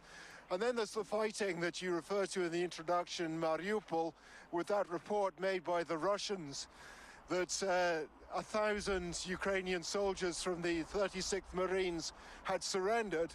That is categorically denied by the Ukrainian authorities. And certainly the Azov regiment inside Mariupol is continuing to fight. And President Zelensky is still calling for heavy weaponry, in part so that the Ukrainian army can make an effort to break into Mariupol and relieve the troops in the city. Robert Parsons reporting there. Ukrainian authorities say that they were able to intercept businessman Viktor Medvedchuk while trying to flee to Transnistria. And meanwhile, the Kremlin rejecting the idea of a prisoner exchange when it comes to this controversial ally of the Kremlin. Selena Sykes has more. A close ally of Russian President Vladimir Putin, captured by Ukrainian authorities. Viktor Medvedchuk had been in hiding since escaping house arrest in Ukraine during the first few days of Russia's invasion. Ukraine's security service announced his capture in a statement late on Tuesday, in a special operation praised by President Volodymyr Zelensky. I find it particularly cynical of him to disguise himself as a soldier. What a soldier, what a patriot. Well, if Medvedchuk chose to wear a military uniform, he falls under the rules of wartime. I propose to Russia that we exchange this guy for yours, for our people, who are now in Russian captivity. Medvedchuk is a close friend of Putin. The Russian president is the godfather of one of his daughters. The Ukrainian oligarch led the pro-Kremlin party Opposition Platform for Life, which aimed to steer the country away from the West. The 67-year-old is one of several pro-Moscow politicians accused of involvement in a plot unveiled by the US to set up a pro-Kremlin collaborative government ahead of Russia's invasion of Ukraine. Since his surprise election in 2019, President Zelensky has been leading a crackdown on Medvedchuk. In February last year, 3 pro-Russian TV channels widely believed to be owned by the tycoon were taken off air. Zelensky said it was a necessary move in the fight against Russian propaganda. Medvedchuk was later charged with treason, accused of selling military secrets to Moscow and exploiting Crimea's natural resources under Russia's occupation. His political party was swiftly suspended after the Russian invasion. Moscow has refused to comment on his detention. Marine Le Pen staging a press conference on her future relations abroad if she's elected French president on April the 24th. Relations with Russia, one of the keys, she says that once the fighting is over, that France will have to deal with Moscow. The far-right candidate who also poured doubt over the future of the so-called Franco-German motor when it comes to EU relations. Germany therefore presents itself as the absolute opposite of France's strategic identity, which is based on independence, deterrence, and a world-class military and industrial model. Taking all these fundamental differences into account, these are irreconcilable strategic differences. We will end all military cooperation with Berlin, with jet fighters and next-generation tanks, to pursue our own upgrade program of Rafale jets and Leclerc tanks. South Africa is reeling from Durban's worst floods in 6 decades. President Cyril Ramaphosa on hand to comfort families of the victims. Some 259 killed, according to the latest toll, but there are still many that are missing, and worries about the flooding moving towards the Cape region.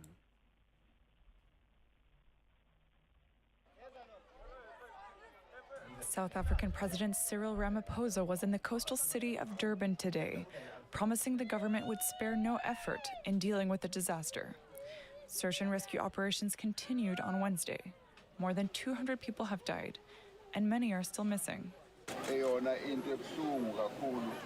What is very difficult is that we have lost the lives of many people, and their houses have been washed out. The roads have also been washed out, as well as the bridges. We thought we should come here so that we could see for ourselves. All across the KwaZulu-Natal province, floods wreaked havoc and devastation on Tuesday. Entire roads and highways were destroyed, and thousands of homes were damaged. Several power stations were affected, cutting off electricity in parts of the region. Hundreds of residents are now stranded, as they were unable to reach an overwhelmed emergency call center. Those who made it out say they've lost everything. Got nowhere to go now. I got no house, I got no nothing. The situation is very, very bad. I don't know where we're going to sleep now. Regional authorities have urged people residing in low-lying areas to move to higher ground, as more rainfall was expected in the coming days. And meanwhile, the flooding is bad as well in the Philippines. Tropical storms starting earlier than usual, with many blaming climate change. At least 67 killed, 28 others reported missing after a tropical depression unleashed days of rain in the center and south of the country. In Hong Kong, after the resignation of Carrie Lam, her potential successor has now officially thrown his hat in the ring. John Lee is the city's outgoing deputy leader and who's got the backing of Beijing. Monty Francis has that story. He is Hong Kong's leader in waiting. John Lee, who served as second in charge, is now making a bid to become the next chief executive of the semi-autonomous Chinese territory. Lee is the only candidate in the race, but insists it won't be an easy campaign. It is not easy because I have been working very hard to explain to various members what my election platforms will be like. The 64-year-old would replace Carrie Lam, who announced last week that she would not seek a second term.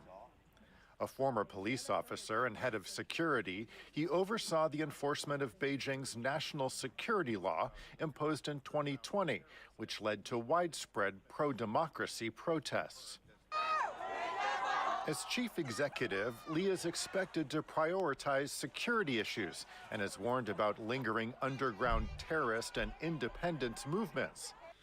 If confirmed as the head of the territory, Lee would take office on July 1st, the day marking the 25th anniversary of the handover of the former British colony to the People's Republic of China. We have more news coming up, but stay with us because coming up next, it's the France 24 debate. How does candidate Macron fare on foreign policy versus candidate Le Pen? That's coming up next in the France 24 debate.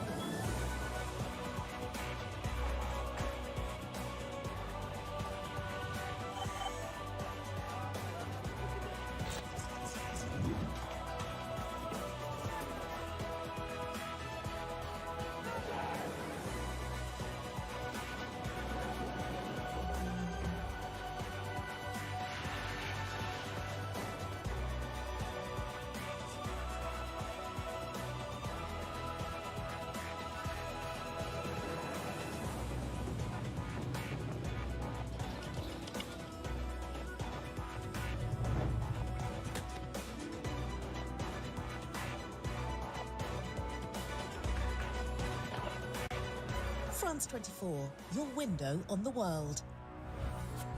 Liberté, égalité, actualité.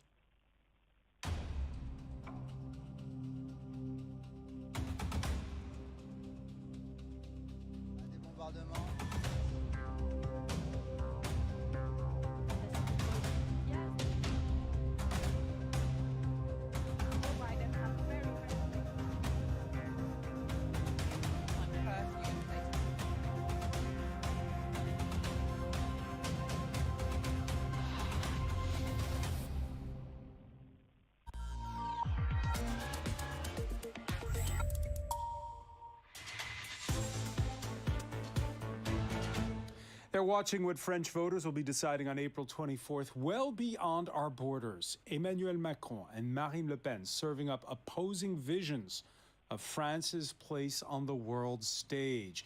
He's for ratcheting up concerted EU sanctions against Vladimir Putin. She's against any oil or gas embargo.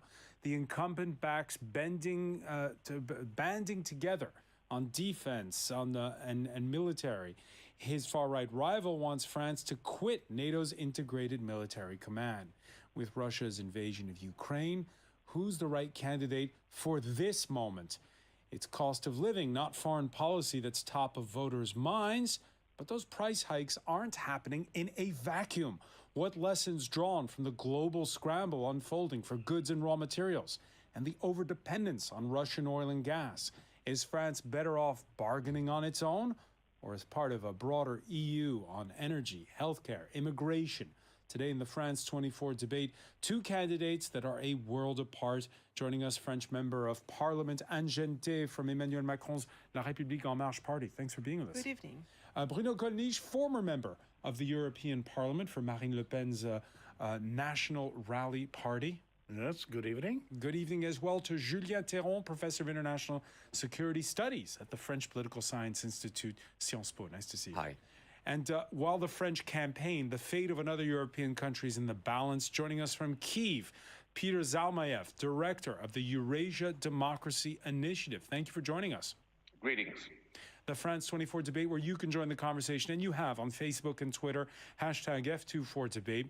So, one day after Emmanuel Macron accused his rival of having a hidden agenda of quitting the EU entirely, Marine Le Pen staging a 90-minute press conference in which she spelled out her views on foreign policy. Emerald Maxwell has more. Marine Le Pen's professed admiration for Russian President Vladimir Putin is well known. But this press conference was her chance to pitch the rest of her foreign policy. Since Russia invaded Ukraine, the far-right presidential candidate claims to have partly changed her opinion about the Russian leader. But at the Wednesday presser, she said she still backs closer ties between NATO and Moscow. As soon as the Russia-Ukraine war is over and we have a peace treaty, I will propose a strategic rapprochement between NATO and Russia. Le Pen added that she wants to pull out of NATO's joint military command in the name of independence and military sovereignty. She also wants to put an end to all joint military programs with Germany, citing their strategic differences. Although no longer an outright supporter of Frexit or ditching the euro, Le Pen is still critical of the constraints of EU law and favours a looser version of the Union. It's a far cry from Emmanuel Macron's openly pro-European position. The incumbent advocates for a strong EU, arguing that everything must be done to ensure that it's autonomous in terms of energy and military capabilities. The battle we're waging is not simply a battle for France. It's a battle for Europe, because the far-right project in front of us is against the project I'm defending on behalf of many of you here. It's a hidden project, but now it's more ambiguous. But it is a project to leave Europe. After calling NATO brain-dead in 2019, Emmanuel Macron is now urging the North Atlantic Alliance to unify in the face of a war on Europe's doorstep. He's also led the charge in getting the EU to impose strict sanctions against Moscow. At a time of crisis, the president's main foreign policy pitch to voters is steady leadership.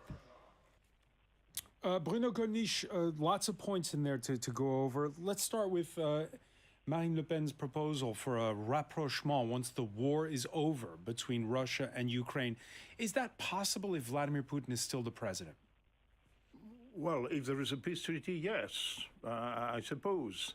But anyway, Mr. Putin will not stay in office for decades, I guess. So the problem is not the relationship with Mr. Putin. The problem is the relationship with Russia. And I don't see why we should behave differently from what we did, for example, with Germany after World War I and World War II. And now we have a good relationship with Germany, and also we want to have we have some differences But we have a good relationship with Germany, so I hope we will have a good relationship one day with Russia, because Russia is part of our world and civilization. And by the way, if what Jean-Marie Le Pen himself and Marine Le Pen and myself were advocated, I think maybe this war would never have happened. And Gente? Of course, I strongly disagree with that.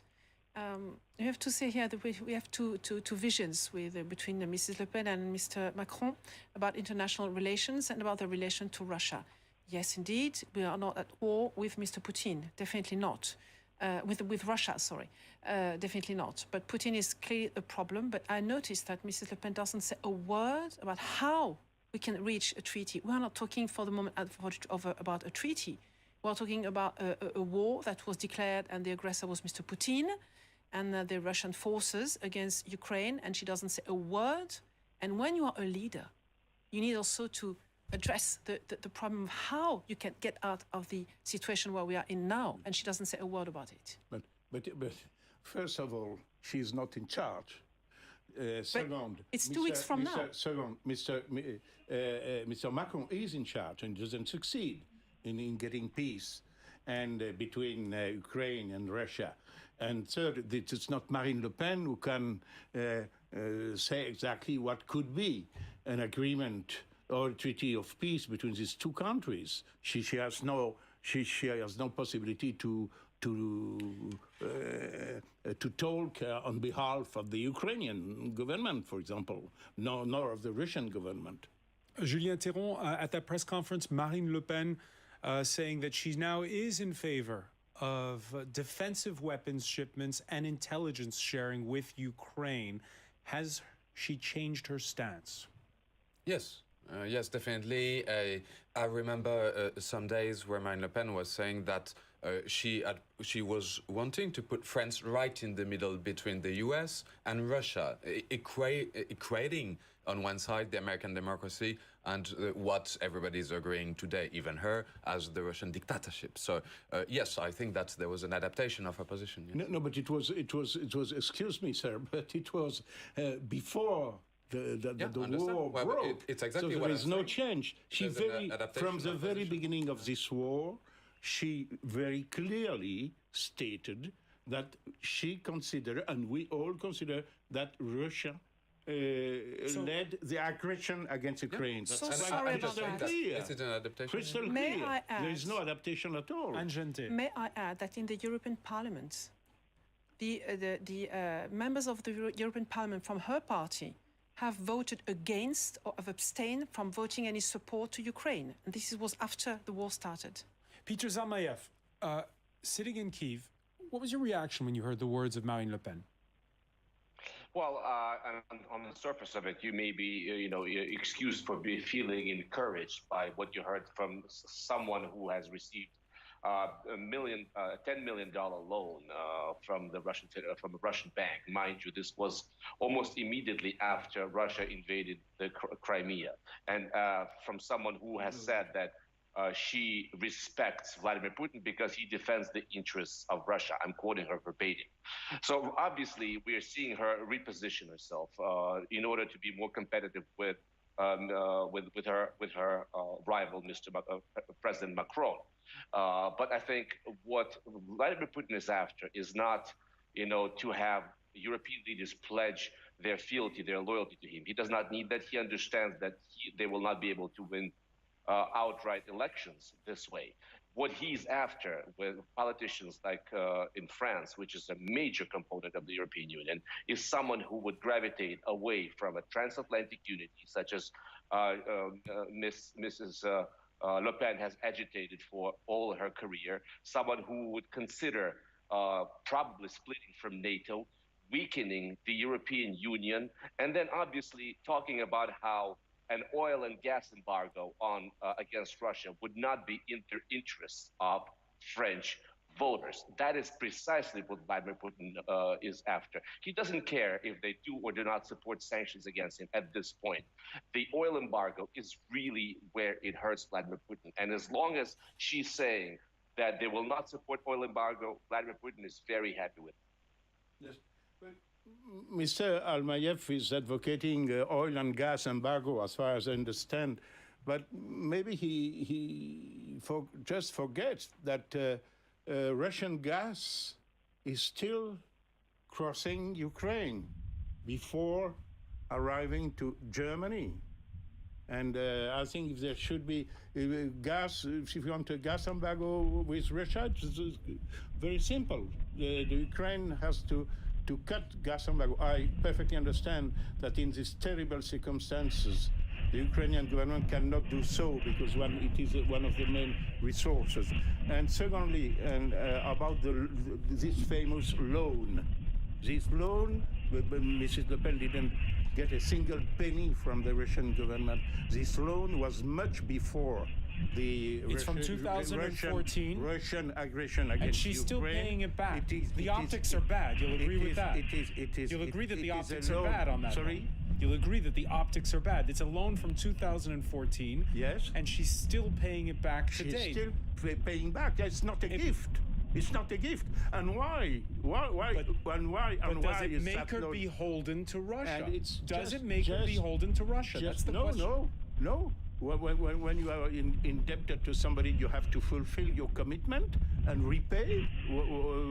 She sticks on the contract with this. By the way, it was a Czech-Russian bank. But why did she had recourse to this bank? It's because because no French bank wanted to loan her a single penny, and secondly, because Mr. Macron did not fulfill his promise to have a special bank called Bank of Democracy, precisely to help the political parties to come for campaigning. The loan was from 2014, and the Bank for Democracy, the promise was from 2017. But this promise is not fulfilled yet. We are still waiting for this promise. Julien Théron, is it a question of national security almost, this issue of this loan? And is it a problem? Is Bruno Gollnisch right? Is there campaign finance reform, which is perhaps a domestic issue, we're straying a little from foreign policy? Well, it's true that she went to this bank because she was not having some money from French banks.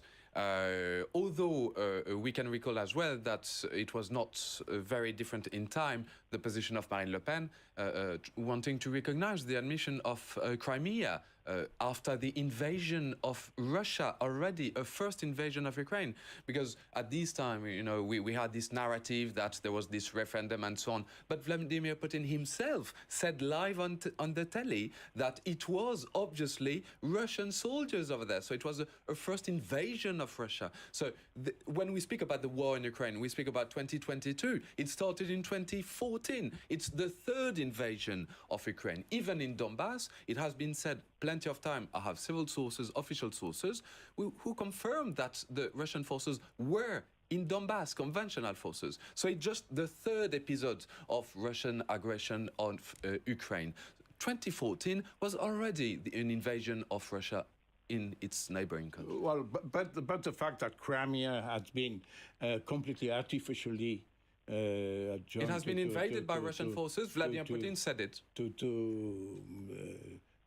Ukraine, as you may know, it's Khrushchev who gave Crimea to. Right, but wouldn't it have been better to have first a referendum and then send soldiers? But anyway, if Mrs. Le Pen was that much indebted to Mr. Putin, she wouldn't have condemned clearly the aggression against Ukraine. In 2022, not in 2014. Not in 2014. Peter Zalmayev, again, this question of when you look at countries in Western Europe and how they view what's happened over the last 8 years in Ukraine, what's your view right now? How much has it changed? Well, I think this is finally a wake-up call for Western societies, for Western countries. We still have recalcitrant members. the European Union, such as obviously Mr. Orban of Hungary, who is a definite outlier. Germany is still kind of wobbling. But overall, I think there is a nascent kind of understanding that Vladimir Putin, contrary to what the previous speaker said, maybe he misspoke, maybe he meant it in a different way. But when he said that Russia is part of our world, that's one thing. But to say that Russia is part of our civilization, I would probably not agree with that. Russia is definitely not a European power anymore. He has made it very clear.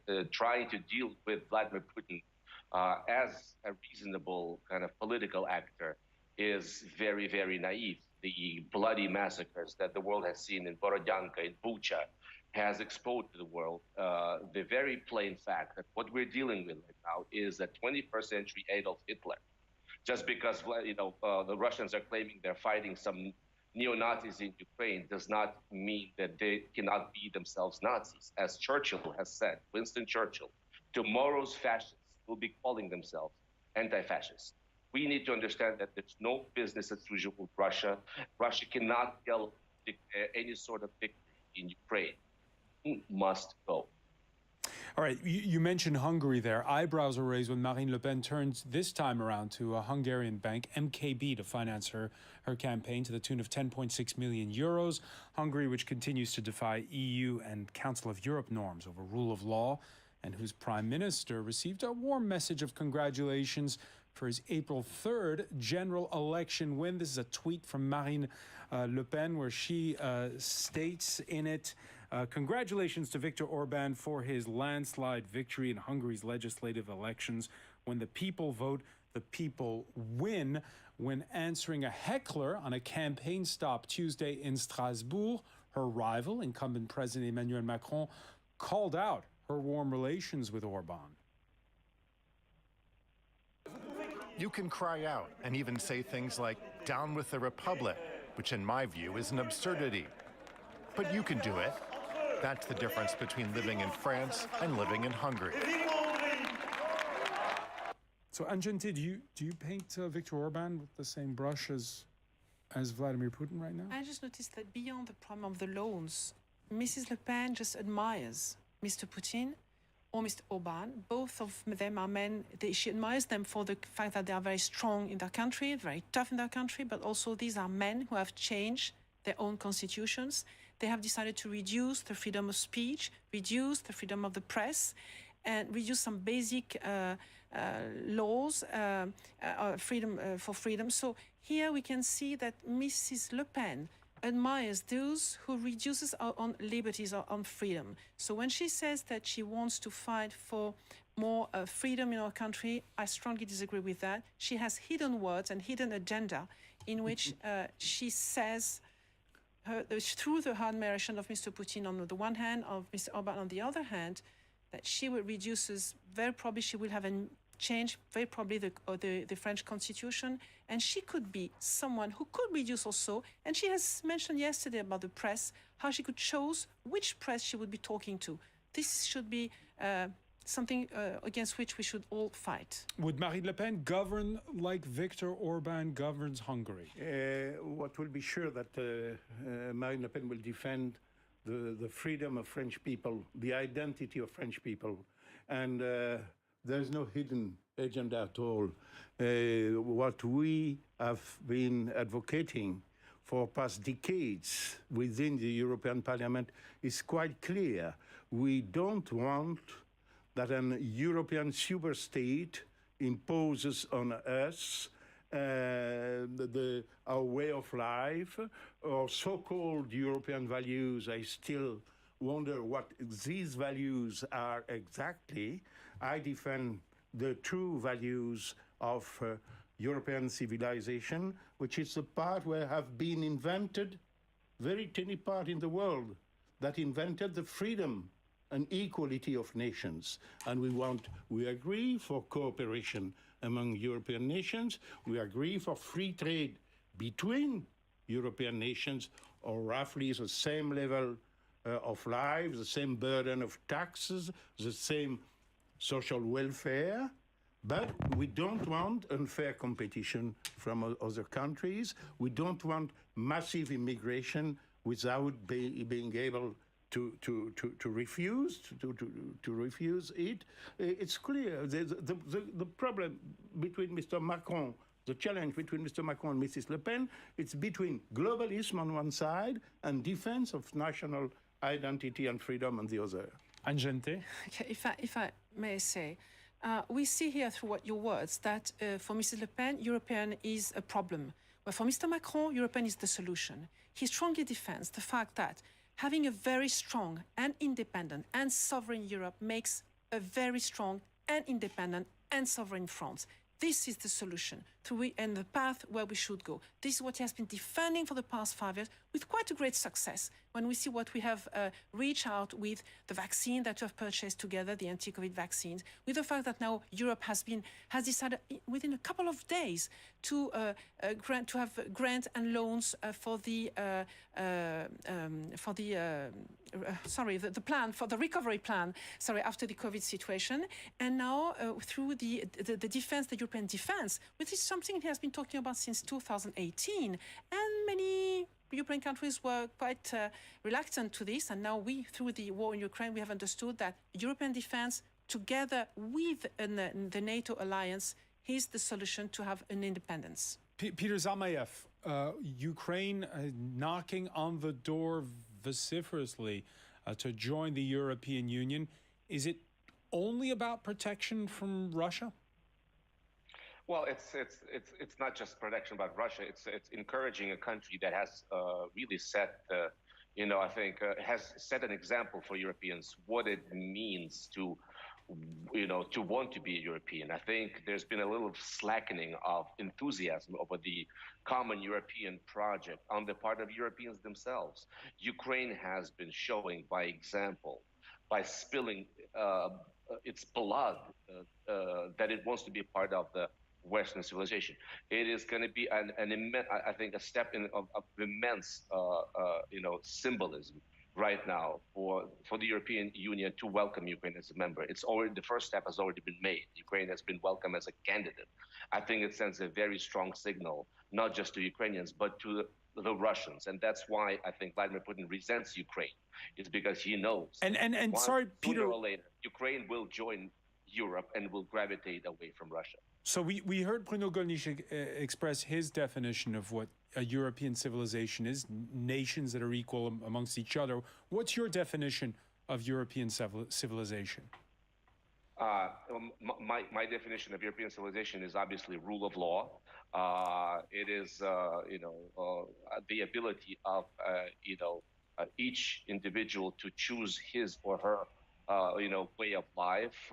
Is a freedom of assembly. It's a freedom to worship whatever, God you want to worship, something that Russia, and a freedom obviously to express your opinion, something we see less and less and less of in Ukraine, in Russia, I'm sorry. Let me just end by saying, by sending a cautionary kind of a signal, a cautionary tale, which is Turkey.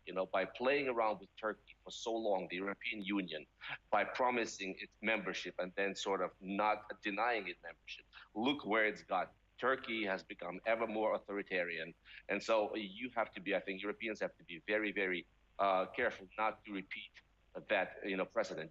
Ukraine now is setting the trend, as you know, in the world. It has probably the world's strongest army as far as the will to fight. I think Europe wants Ukraine as a member. Julien Théron? Yes, well, I think that the Europeans absolutely know what is the European Union, precisely because they fought for it. This is actually the only country where there has been a pro-EU revolution in 2013-14 with the Euromaidan. As you might remember, the whole story of what is happening to Ukraine is actually coming from the project of the Ukrainian president aligned on Moscow, wanting not to have any more relations with the EU, but to join the Eurasian Economic Union, which was just created by Vladimir Putin. The population demonstrated against this project. It became extremely violent with the Berkut and Oman, the security forces over there, and even the president at the end made a shot on the people. When in Moscow they said, oh, look, it's the CIA to accuse Russia of doing so. The President Yanukovych fled since then to Russia, and the Ukrainians wanted to go toward Europe. That's what happened. And that's why Vladimir Putin started his whole campaign against the country, because Ukraine is not Russia, but it's very close. And Vladimir Putin has... he criticized corruption in Ukraine, but the corruption rate in Russia is worse than in Ukraine, and the development index in Russia is worse than in the EU. You live 10 years less in Russia than in the EU, and the Ukrainians are absolutely knowledgeable of that, and they fought for that. They have the intention to go on the West because it's basically the interest. Our guest spoke about, indeed, the rule of law, anti-corruption, guarantees of democracy, horizontal powers, freedom of the press, and that does not exist in Russia. And Russia's interest is just to dominate Ukraine as it dominates Russia itself. And that's the Kremlin's project. Ukrainians don't want to be free among equal precisely inside the EU. Bruno Gollnisch? Well, I do not involve in Ukrainian politics unless the sympathy I expressed for the Ukrainian people because of the suffering from the Russian aggression. But it seems to me that either right or wrong, I will not decide it myself.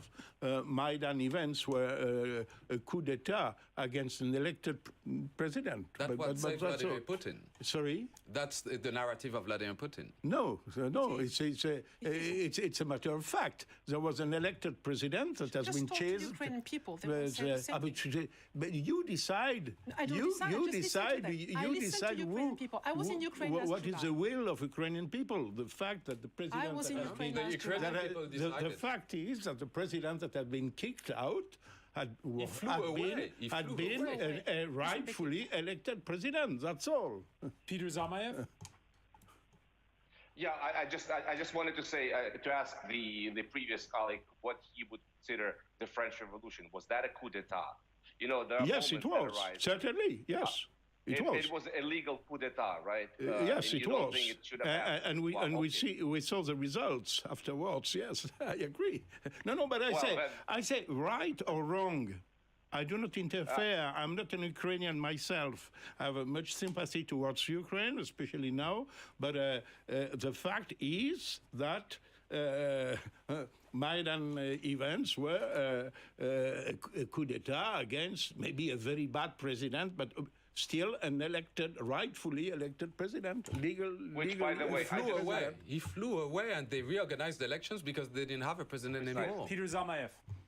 No, I just wanted to. Yes, the other colleague was starting to say that Mr. Yanukovych fled the country himself.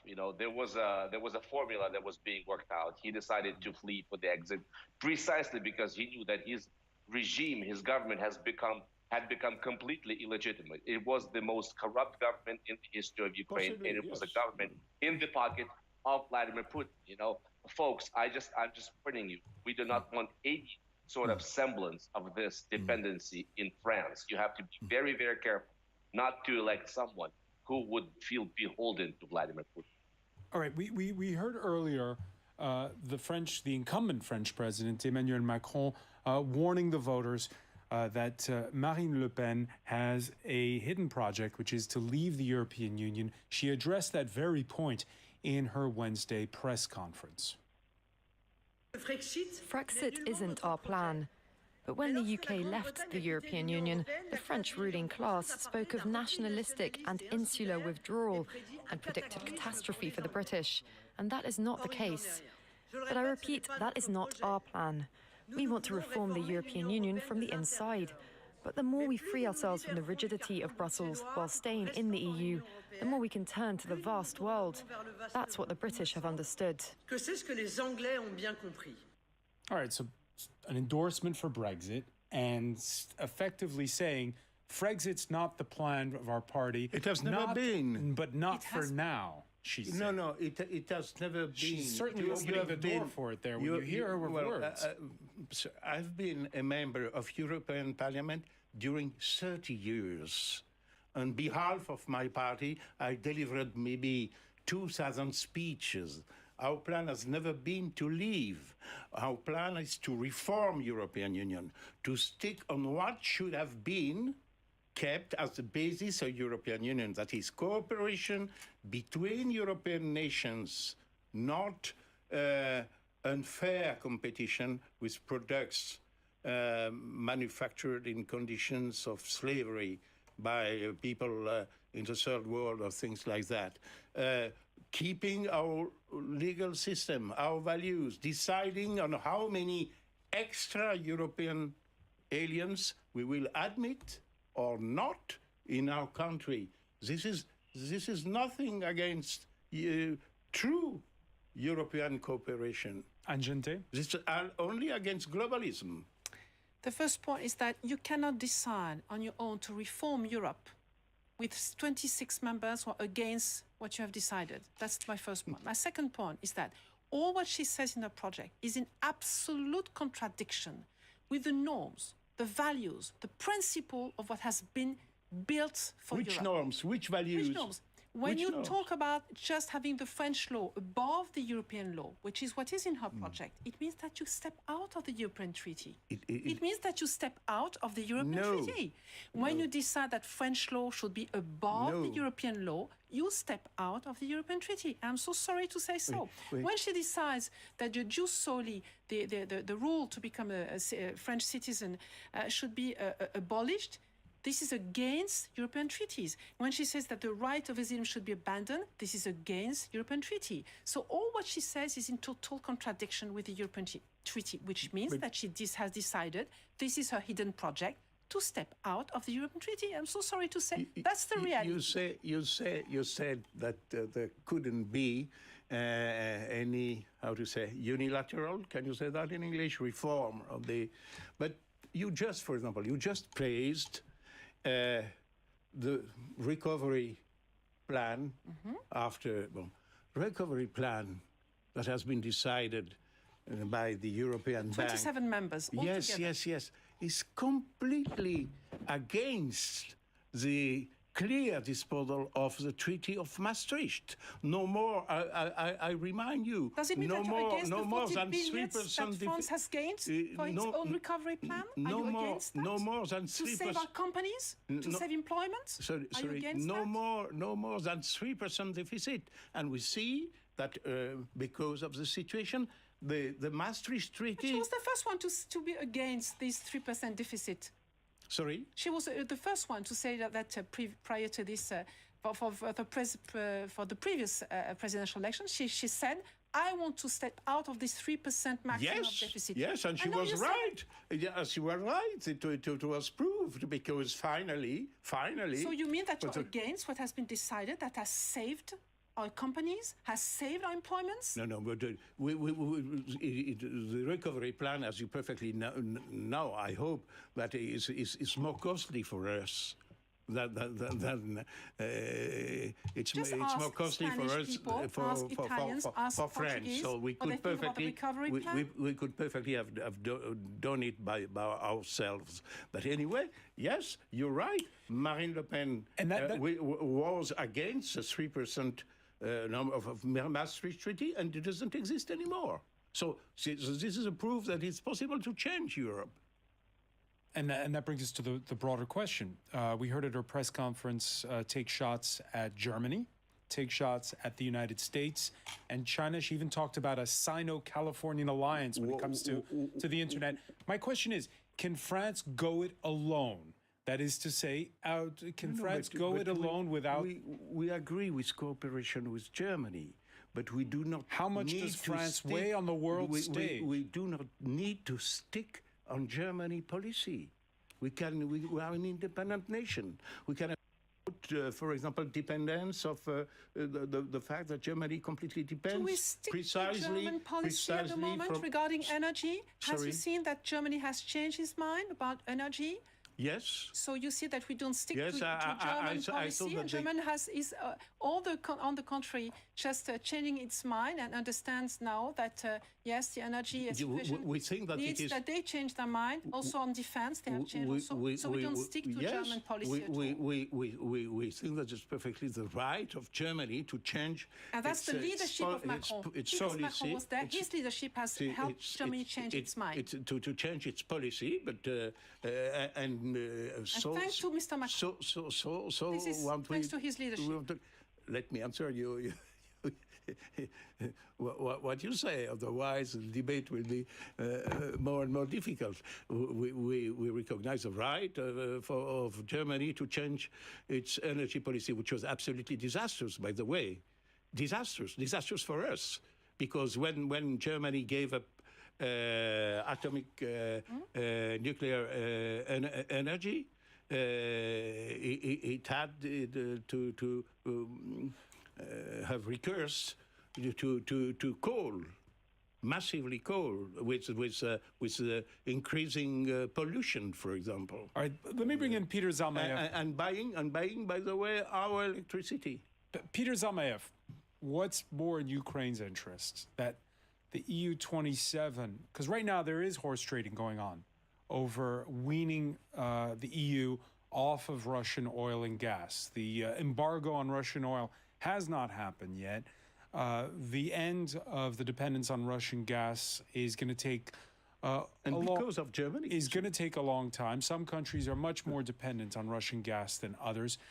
What's more in Ukraine's interest? That we continue this bargaining process, get to the point where all 27 can say to Russia, no, thank you, we don't want to buy any more of your oil and gas, or that piecemeal, each country goes at it one by one? It has to be a coordinated policy. First of all, because as Viktor Orban has shown, Hungary is not going to play by the rules. And Hungary has acted as the spoiler, both within the European Union and NATO. NATO rules by consensus. So this also has to be something that will have to be decided, sooner or later, how to deal with spoilers such as Hungary. And Poland has been such up until the situation in Ukraine. And all of a sudden, Poland has realized that this is a call of duty, folks. Russia is receiving over $1 billion every day from the Europeans for its oil. I know it's going to be, I don't have clear answers how it will be done. Efforts are being made. Allies are being recruited. Qatar has been brought on board. Biden is rallying, various countries, including Venezuela, to try to help out. Once again, I believe that Russia has presented a clear existential threat to Europe, to the European Union, to the Western civilization. So Europe must come up, the West must come up with a coordinated plan to try to hurt it where it hurts the most. Julien Théron, when you look at the two candidates' policies, this question of energy independence is going to be obviously key.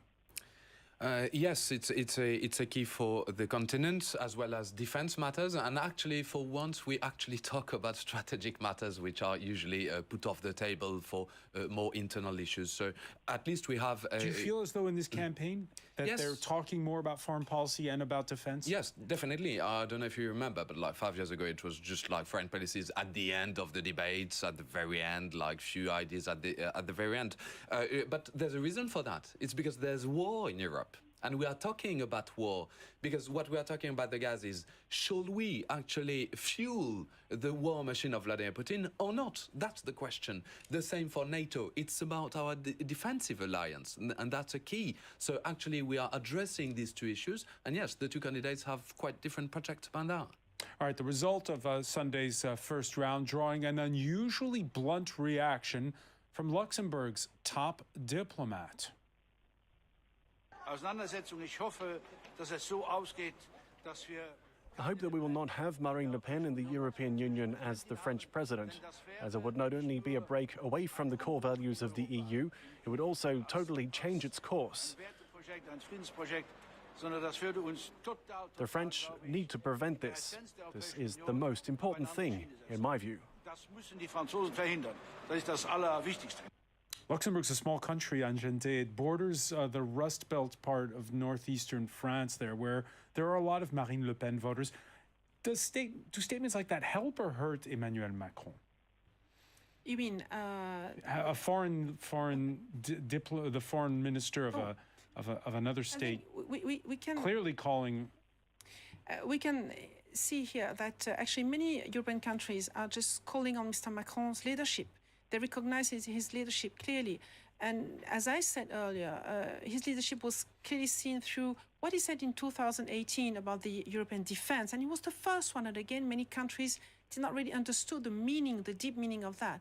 When we were talking about, I mean that Europe now, through Mr. Macron's leadership, has moved from an economic entity to a political and geopolitical entity, which is quite different. And this is what we were expecting and waiting for such a long time.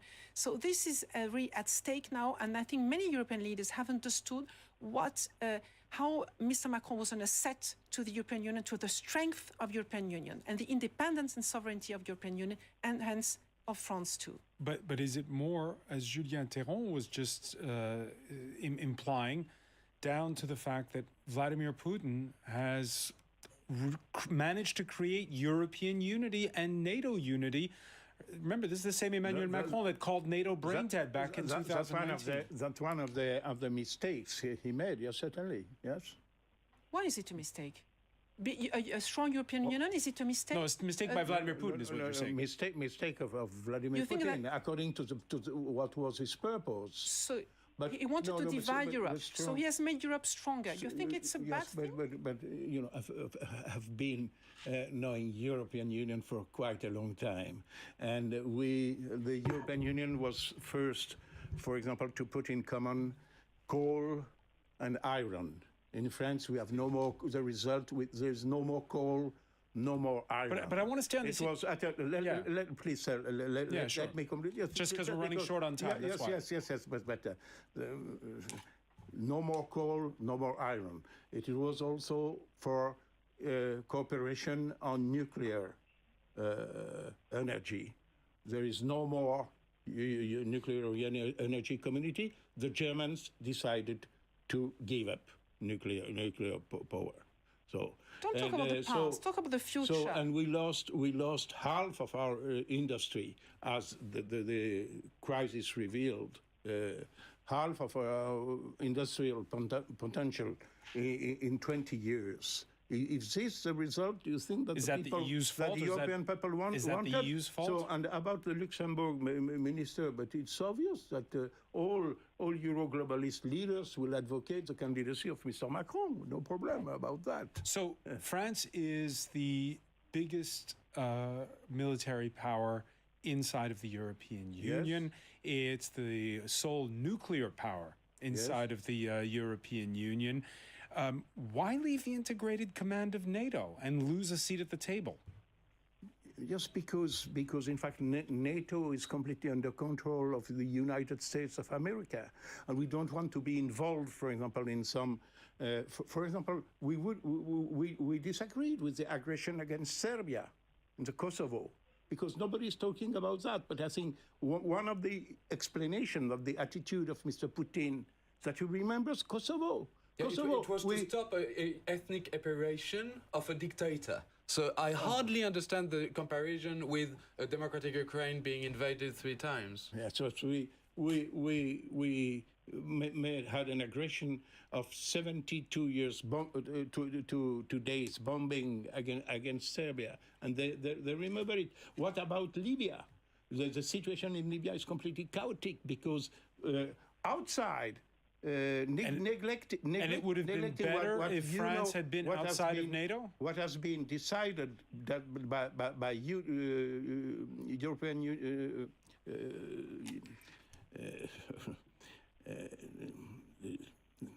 United Nations organizations, we overpassed the mandate we have received, and now Libya is completely chaotic. We're almost out of it was a civil war before. We're almost out of time. Peter Zalmaev, when you look ahead to this French election and the fact that, we've been focusing more on domestic matters. What's your view as you look ahead to that April 24th runoff?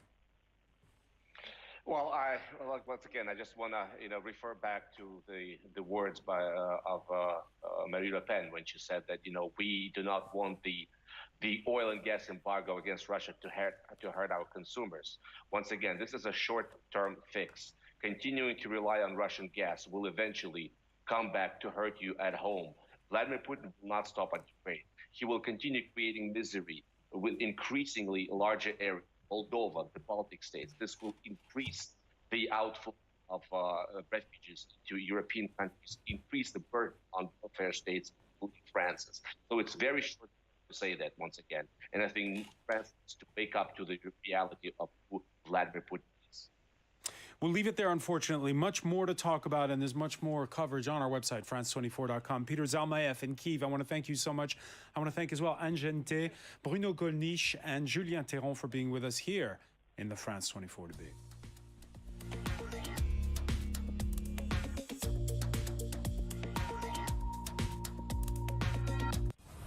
Faced with the Russian invasion, a spirit of resistance and unity has taken hold of Ukraine. Our reporters on the ground have been talking to civilians and soldiers, young conscripts, volunteer paramedics and doctors who operate or deliver babies underground as the bombs fall. Trapped by the war, the Ukrainian people tell stories of darkness and despair, but also of courage and hope. Watch reporters on France 24 and France24.com. They observe. They contact us. They report, film, photograph. They are the voice of the voiceless. Your eyes in the far-flung reaches of the world. The Observers, a network of 5,000 committed citizens working with France 24. One of our observers in Côte d'Ivoire, Gaspard. Amateur footage and testimonials checked by our journalists and broadcast weekly on The Observers, on France 24 and observers.france24.com.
Some of the world's most influential people talk to France 24.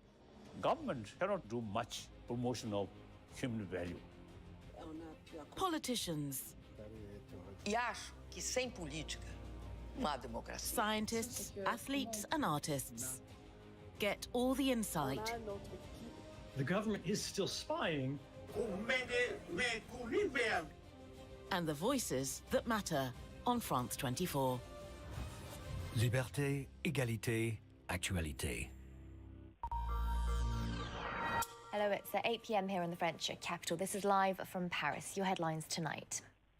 Russia claims it has taken full control of a trade seaport in Mariupol.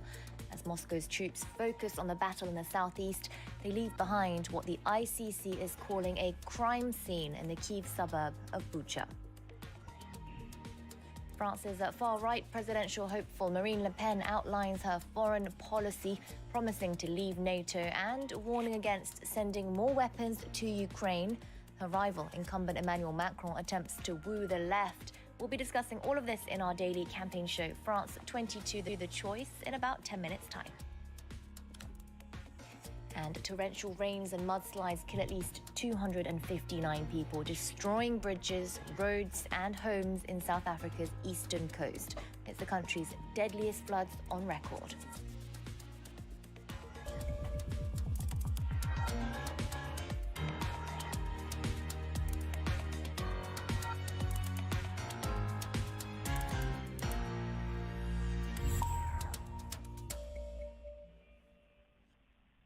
We begin in Mariupol, that strategic port city in southeast Ukraine. Moscow claims that it has full control of the trade seaport there and that more than 1,000 Ukrainian Marines surrendered. The US considers that the city has not yet fallen to Russian forces. The situation, though, is evolving, and we will be bringing you updates. For the latest, here's Caroline Lambely. On Tuesday, the Russian army escorted journalists in the besieged port city of Mariupol, showing them the bombed-out ruins of the theater, where hundreds are believed to have been killed. It was the Russians' latest show of force in the city, where hope has all but died out. On Wednesday, the Russian forces said that more than 1,000 Ukrainian Marines had surrendered. In the city of Mariupol and the area of the metallurgical plant Ilich, as a result of successful offensive operations of the Russian armed forces and units of the Donetsk People's Republic militia, 1,026 Ukrainian Marines voluntarily laid down their arms and surrendered. The Ukrainian Defense Ministry says it has no knowledge about any surrender, and that Russian forces are continuing their attacks on Yazovstal and the port area. But a Ukrainian presidential cabinet official recognized Tuesday that Ukrainian forces were surrounded and blocked in Mariupol. In his nightly address on Monday evening, Ukrainian President Volodymyr Zelensky said he believed Russia had killed at least tens of thousands of people in Mariupol. The city was once home to around 400,000 people, but many have fled. According to the Ukrainian authorities, tens of thousands of civilians remain trapped in the besieged port city. Here in France, there are just 11 days left until the runoff round of the presidential elections. Incumbent centrist Emmanuel Macron is continuing his efforts to attract voters from the left, referring to both France Unbowed's Jean-Luc Mélenchon and the Greens' Yannick Jadot's programs today. Meanwhile, he accused Marine Le Pen, his rival, of having an authoritarian streak. The far-right candidate unveiled her foreign policy goals at a press conference where a protester was escorted out after brandishing a heart-shaped poster of Le Pen and Vladimir Putin. Now, transform the EU versus strengthen the bloc.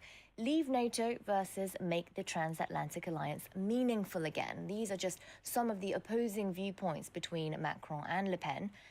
Emerald Maxwell has more on where the two candidates stand on foreign policy. Marine Le Pen's professed admiration for Russian President Vladimir Putin is well known.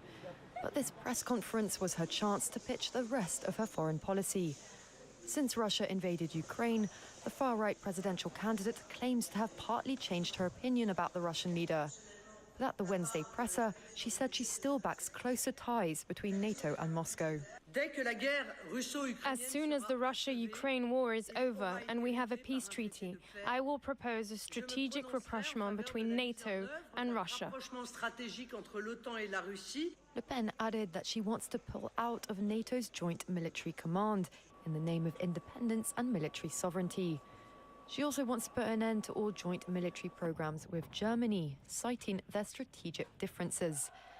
Although no longer an outright supporter of Frexit or ditching the euro, Le Pen is still critical of the constraints of EU law and favours a looser version of the Union. It's a far cry from Emmanuel Macron's openly pro-European position. The incumbent advocates for a strong EU, arguing that everything must be done to ensure that it's autonomous in terms of energy and military capabilities. The battle we're waging is not simply a battle for France. It's a battle for Europe, because the far-right project in front of us is against the project I'm defending on behalf of many of you here. It's a hidden project, but now it's more ambiguous. But it is a project to leave Europe. After calling NATO brain-dead in 2019, Emmanuel Macron is now urging the North Atlantic Alliance to unify in the face of a war on Europe's doorstep. He's also led the charge in getting the EU to impose strict sanctions against Moscow. At a time of crisis, the president's main foreign policy pitch to voters is steady leadership. Now, for a little more on this, I'm joined on set by France 24's international affairs commentator, Douglas Herbert. Doug, Marine Le Pen is pretty clear on NATO. She also defended herself today against accusations that she's too close to Vladimir Putin. Yeah, look, first of all, anything she says about foreign policy, it's like trying to get your hands around a greased pig. It sort of squirms out of your hands before you really have a grip on it. Changes all the time. Look, yeah, she defended herself in her past chumminess with Putin. We saw that famous leaflet where she's smiling, shaking hands with Vladimir Putin. No, I'm not friends with Putin. You know, she has said in the past she's partly changed her opinion about Vladimir Putin since he invaded Ukraine. I don't quite know what partly changing your opinion really means, but she basically said that it's an unfair trial and grilling she's been subjected to. She says her position isn't really that much far from Emmanuel Macron's, who's wanted to keep a dialogue open with Putin as well. They're actually worlds apart. This is a woman who has expressed outright admiration in the past and sympathy for Putin, even if she now claims to sing from a different hymn sheet and have a different opinion of him. On NATO, she's talking about a rapprochement, a strategic rapprochement. That's the word she used, with the Western alliance, between the Western alliance and Moscow. What does that look like? It says after the war and there's a peace treaty. Well, after the war and a peace treaty with Vladimir Putin, a man who's being investigated for possible war crimes and being called a war criminal by some people, is that the man that there's going to be a strategic rapprochement with? In the past, it's true. NATO and Russia have had cooperation. In the mid-90s, under Boris Yeltsin's presidency, there was actually a partnership with NATO and Russia. They've had the NATO-Russian Council in more recent years. NATO has pulled the plug on several occasions on that cooperation, notably the Georgian War in 2008 and with the annexation of Crimea in 2014. There have simply been a lot of years, and it's gotten darker and darker under Vladimir Putin's rule, where NATO has just not felt at all in its comfort zone cooperating with Russia, which has made it very clear, especially Vladimir Putin, that that NATO is the arch enemy here, that NATO is menacing and threatening to Russia. So I have no idea really what that means, a strategic rapprochement with NATO when the war is over and when there's a peace treaty. I'm not going to overthink that. And Doug, Le Pen also says that she's not for Frexit anymore, but what would be her approach to Europe in the future if she's elected? Yeah, look, again, I preface this. She's not for anything, right, that she was for in 2017, right? In 2017, last time she faced off with Macron, she had a hard platform of Frexit, a French exit, pulling out of the European Union. Also pulling out of the European single currency. All of that is gone, right? Gone by the wayside. Why? Because she supposedly moderated her tone. She's a new, softer, more moderate version, more mainstream, acceptable version of Marine Le Pen. So no, she doesn't want Frexit. What does she want instead? She wants to keep Europe in the European Union, but she wants a sovereign France within the European Union, a sovereign France striking bilateral relationships with individual countries. She doesn't want an international community. She wants an association of nations. I really, once again, I can't overanalyze it because I don't quite know what any of that means on paper. What we can say is she is not a multilateralist. She believes in, individual negotiations of relationships with each individual country. As far as how the European continent would work together, she believes in the primacy of French law over European law, which would obviously throw a big spanner in the works of any sort of deeper economic, political, or environmental, or even social policy cooperation with Brussels, with Europe. All right, thank you always for your analysis, Doug Herbert. Next, to an upcoming government reshuffle in the Ivory Coast, President Alassane Ouattara has accepted the cabinet's resignation. He is set to appoint a new team next week, though the outgoing Premier Patrick Achi could very well return.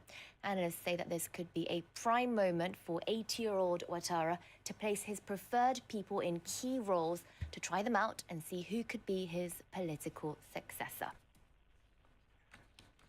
A catastrophe of enormous proportions, the words of South African President Cyril Ramaphosa. This as he visited flood victims in KwaZulu-Natal province. Heavy rainfall and mudslides destroyed homes and livelihoods in and around Durban.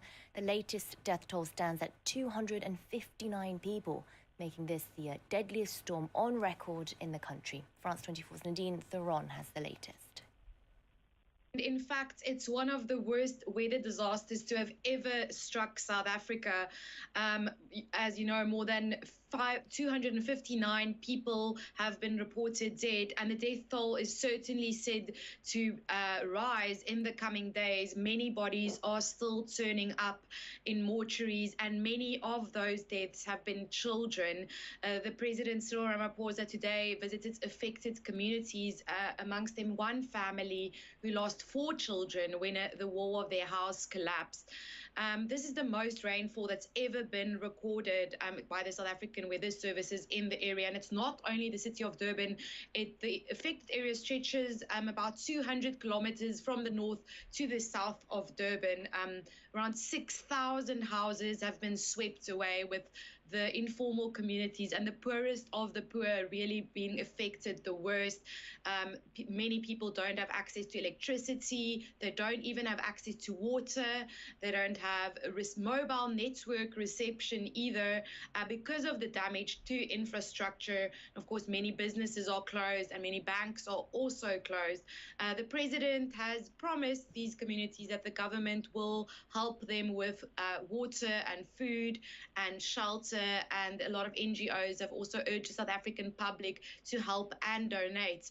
But the larger issue here is that this will affect the rest of the country, because the port of Durban is now closed and shipping has been suspended, and that's one of the most important, it is the most important harbor in southern Africa, and major trade routes are now closed because of the roads being affected, and goods can't be shipped or moved from the harbor to the rest of the country. Goods are being delayed, and many of the vehicles have just been stranded, and these are being looted. So it will definitely affect the rest of the country. And also a weather warning has now been issued for the neighboring province of the Eastern Cape, which might have flooding on the coming weekend. President Cyril Ramaphosa has blamed all of this on climate change, and experts have said this is because of the La Nina weather phenomenon. And up next, it's France 2022, The Choice, our daily show presented by Mark Perelman.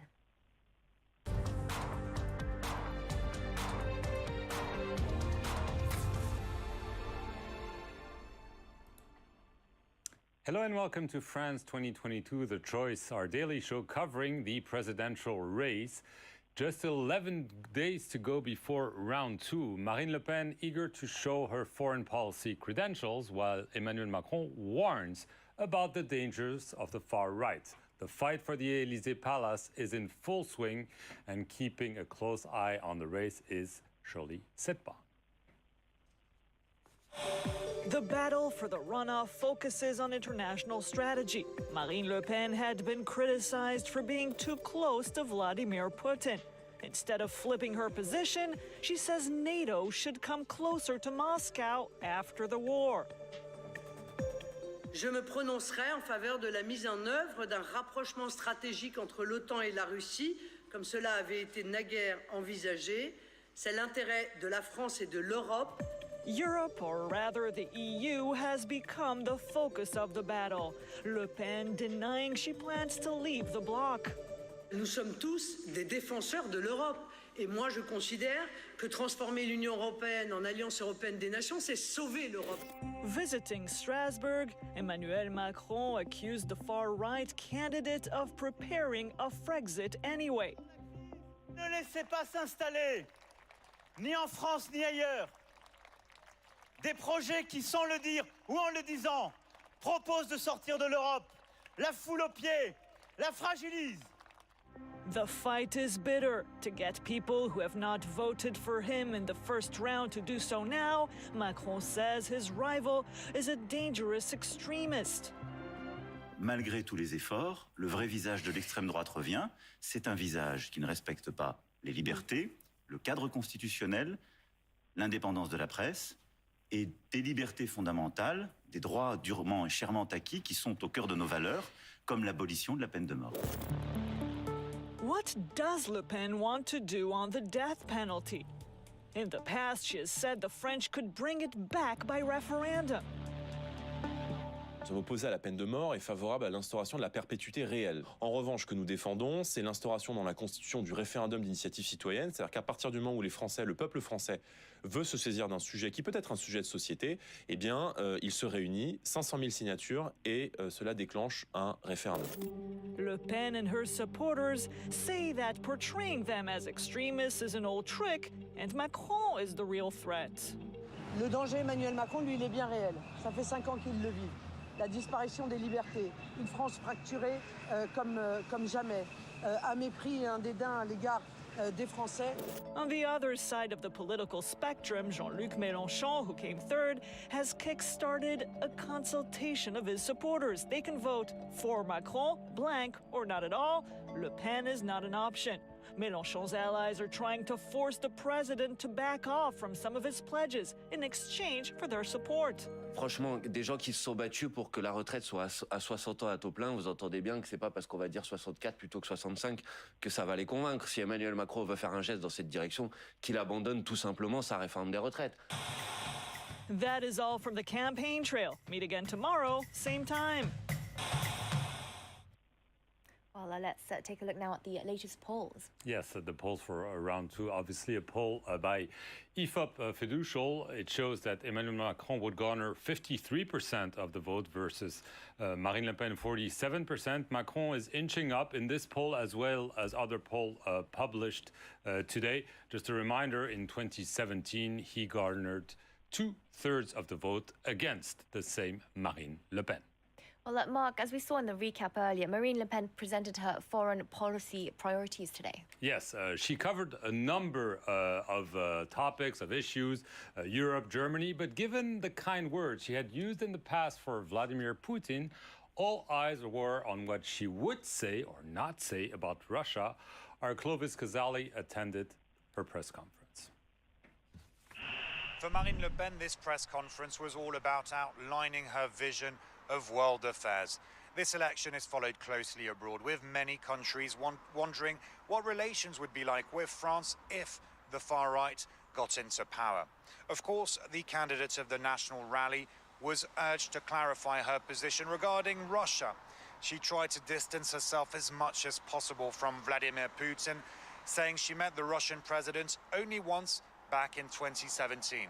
At the same time, she said that strong ties with Moscow was still possible if it was in France's best interest. I asked her, are you ready to arm Ukraine? Are you ready to provide weapons and intelligence to the Ukrainians fighting off the Russian invasion, defending themselves? And she replied, yes, but no weapons that could turn France into a belligerent, drag France into a war in Ukraine. Marine Le Pen, the far-right candidate, also said that she wanted a partnership between NATO and Russia once the war was over in Ukraine. Quite difficult to imagine in the current circumstances. And then at the end of the press conference, there was an incident with 3 activists in the room.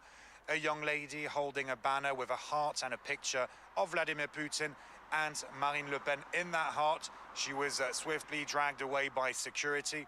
And then another man seizing the microphone and pretending to be an RT, a Russia Today reporter, and asking Marine Le Pen, why aren't you returning Vladimir Putin's calls? As you can imagine, a rather chaotic end to this press conference on international affairs. Meanwhile, the incumbent is trying to garner support from all across the aisle. All across the aisle, absolutely. Most noticeably, he got the support from one of his predecessor, conservative former President Nicolas Sarkozy, fueling speculation that both men had reached a secret deal to form a future majority in parliament. Macron this morning was quick to dismiss that there was such a deal and stressed that he also got endorsement from leftist personalities. Let's take a listen. Il n'y a pas d'accord avec qui que ce soit. Je me félicite du soutien de Nicolas Sarkozy, qui a été très clair et qui a marqué un soutien d'adhésion en se reconnaissant dans ce que je porte sur l'Europe, sur le travail. Je m'en félicite. Le même jour, Lionel Jospin, Bertrand Delanoë, Bernard Cazeneuve l'ont aussi fait. Et je m'en félicite aussi. Et je pense que ça montre aussi, et je le dis avec beaucoup d'humilité et de gravité, le fait que dans le moment que nous vivons, ces soutiens m'obligent. And Conservative Valérie Pécresse scored below 5% last Sunday in that first round of the election, the centre-right's lowest score in modern history. Absolutely, a drubbing, and the party leaders are at loss. They're more divided than ever. They're struggling to give clear voting instructions. So who will their militants vote for? France 24's Karina Chabour and Maya Anaïs yet again tried to figure out. A historic defeat leading to a huge dilemma. Conservative leaders gave no clear voting instruction, merely saying that there would be no votes for Le Pen on April 24th, or, like Valérie Pécresse, that they would personally vote for Macron. These militants will follow her lead in the name of a Republican front. Regarding my vote in the second round, I'm just following what she said in her speech on Sunday. She mentioned former President Chirac's values and the refusal to give in to the far right. For me, the right should oppose extremes, so that is why I will vote for Emmanuel Macron. I would say that it is, of course, a vote of reason, a vote of responsibility that rejects the far right. Also, as a young 21-year-old, I want to live in a peaceful society where everyone can discuss and debate without violence. These militants from eastern France aren't excited by the face-off either. I haven't made up my mind yet. I'm hesitating between a blank ballot or a vote by default for Macron. He's the one with the closest economic views to mine. I'm seriously considering casting a blank vote. It's the easy choice. I don't see myself voting for either of them. Raphael Rosa is not your average activist. She's the Conservative nominee for the legislative elections in the 8th district of Moselle. Alongside her deputy, Kevin Schweitzer, she hopes to win back this territory that's been conquered 5 years ago by Emmanuel Macron's party. In any case, we'll do everything to have a maximum of seats in the Assembly and to be able to show that the party is united, that the party is still alive, and that our elected officials are there to show the strength of the party. Having failed to meet the vote threshold for campaign reimbursement, Conservatives are on a broke ahead of the next elections. Keeping their 101 MPs in June is now the only way for them to keep their heads above water. And it's time for our segment called the French Presidential Election for Dummies. Each week we're focusing on some of the particularities of the French election, which at times might raise eyebrows abroad, Mark. Yes, and we welcome for that Florence Villeminot. Florence, today we're going to put the spotlight on something called in French, le Front Républicain. It translates into the Republican bloc vote. It's a traditional, we could say that, a voting alliance between the left and the right to block a far-right candidate reaching the second round of the presidential election. Well, this is exactly what we have this time around, with Marine Le Pen making it to the second round versus Emmanuel Macron. So before we figure out whether it's still working or not, where does this Front Républicain come from? Well, it dates back to the Fourth Republic and in particular the legislative elections of 1956. The expression was apparently used for the first time in the magazine L'Express. Now, at the time, the National Rally or the National Front did not exist. The far right was represented by Pierre Poujade, an anti-tax, populist, xenophobic politician. He's often seen as the predecessor to Jean-Marie Le Pen, the founder of the National Front and the father of Marine Le Pen. Now, in the legislative elections of 1956, the radical left, the Workers' Party, and the conservative Gaullist Party joined together to block Pierre Poujade. You can see images of him there, to block his voters, essentially. And this strategic motley crew that came together to block the far right was dubbed the Front Républicain. And Flo, this idea of the strategic buffer vote is to ensure that the far right doesn't win that second round. But over the years, it's worked with varying degrees of success. And the most striking example was in the second round of the presidential vote in 2002. Absolutely. That was 20 years ago. But here in France, we still talk about that incredible election. Now, on the evening of round one, so April 21st, 2002, a date that has really gone down in history here, it was a shocking turn of events because the socialist candidate, Lionel Jospin, he was really seen as a shoo-in, and he was eliminated in round one. What we're looking at here are the images of the election party for the Socialist Party. You can see people screaming, people in tears. This was such a shocking event in French history. The fact that the far right even made it to round two, people were shocked. Now, this meant that the conservative Jacques Chirac found himself in the second round against Jean-Marie Le Pen, and that in the second round, left-wing voters massively played this Front Républicain card,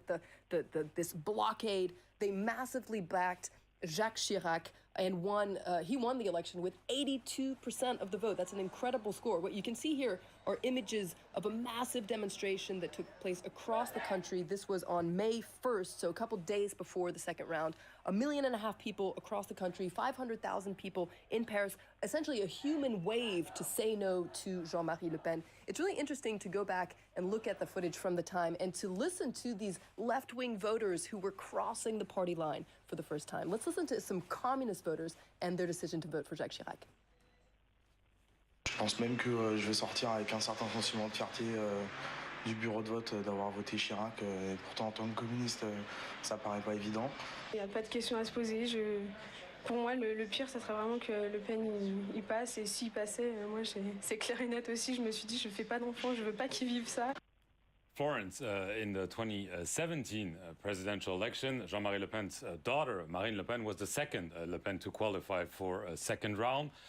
She garnered a third of the vote. The big question is whether this time around things will be different.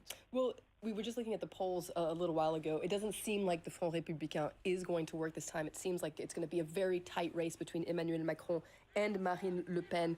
And what's interesting is the president himself, Emmanuel Macron, he says that the Front Républicain is a thing of the past. He says he wants to bring people together using a new method. It's unclear what this new method will be, but that's what he's saying. Now, what does Marine Le Pen think about the president's remarks on the fact that the Front Républicain might just be dead? Well, our team of journalists asked her the question on Monday, and here's what she had to say. Le Front républicain, c'est encore une fois une manière de se faire sauver alors qu'on ne le mérite pas. Voilà, par une sorte d'appel automatique au barrage. Donc sûrement, il comptait sur ce front républicain qui par ailleurs n'a jamais été républicain, qui a toujours été très anti-républicain. Thank you very much, Florence. We'll have the answer to your questions on April 24th. You can join us. Florence will be there as well on election night here on France 24, April 24th as well. Thank you very much for watching, and we'll see you tomorrow at 8:15 p.m. for France 2022, The Choice.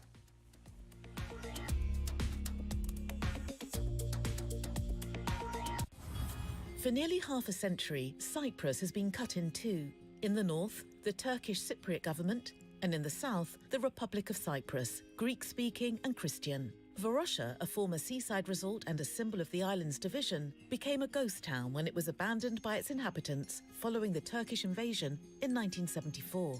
In 2019, Turkey reopened Varosha to tourists and to former residents. Long deprived of their right to return, they are now demanding the return of their property. C'est moi qui me bats pour l'instant, mais je sais pas combien d'années je peux encore me battre. Watch Varosha Revisited on France 24 and France24.com.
Welcome back to the France 24 newsroom. It's 8:30 p.m. here in Paris. Your top stories tonight.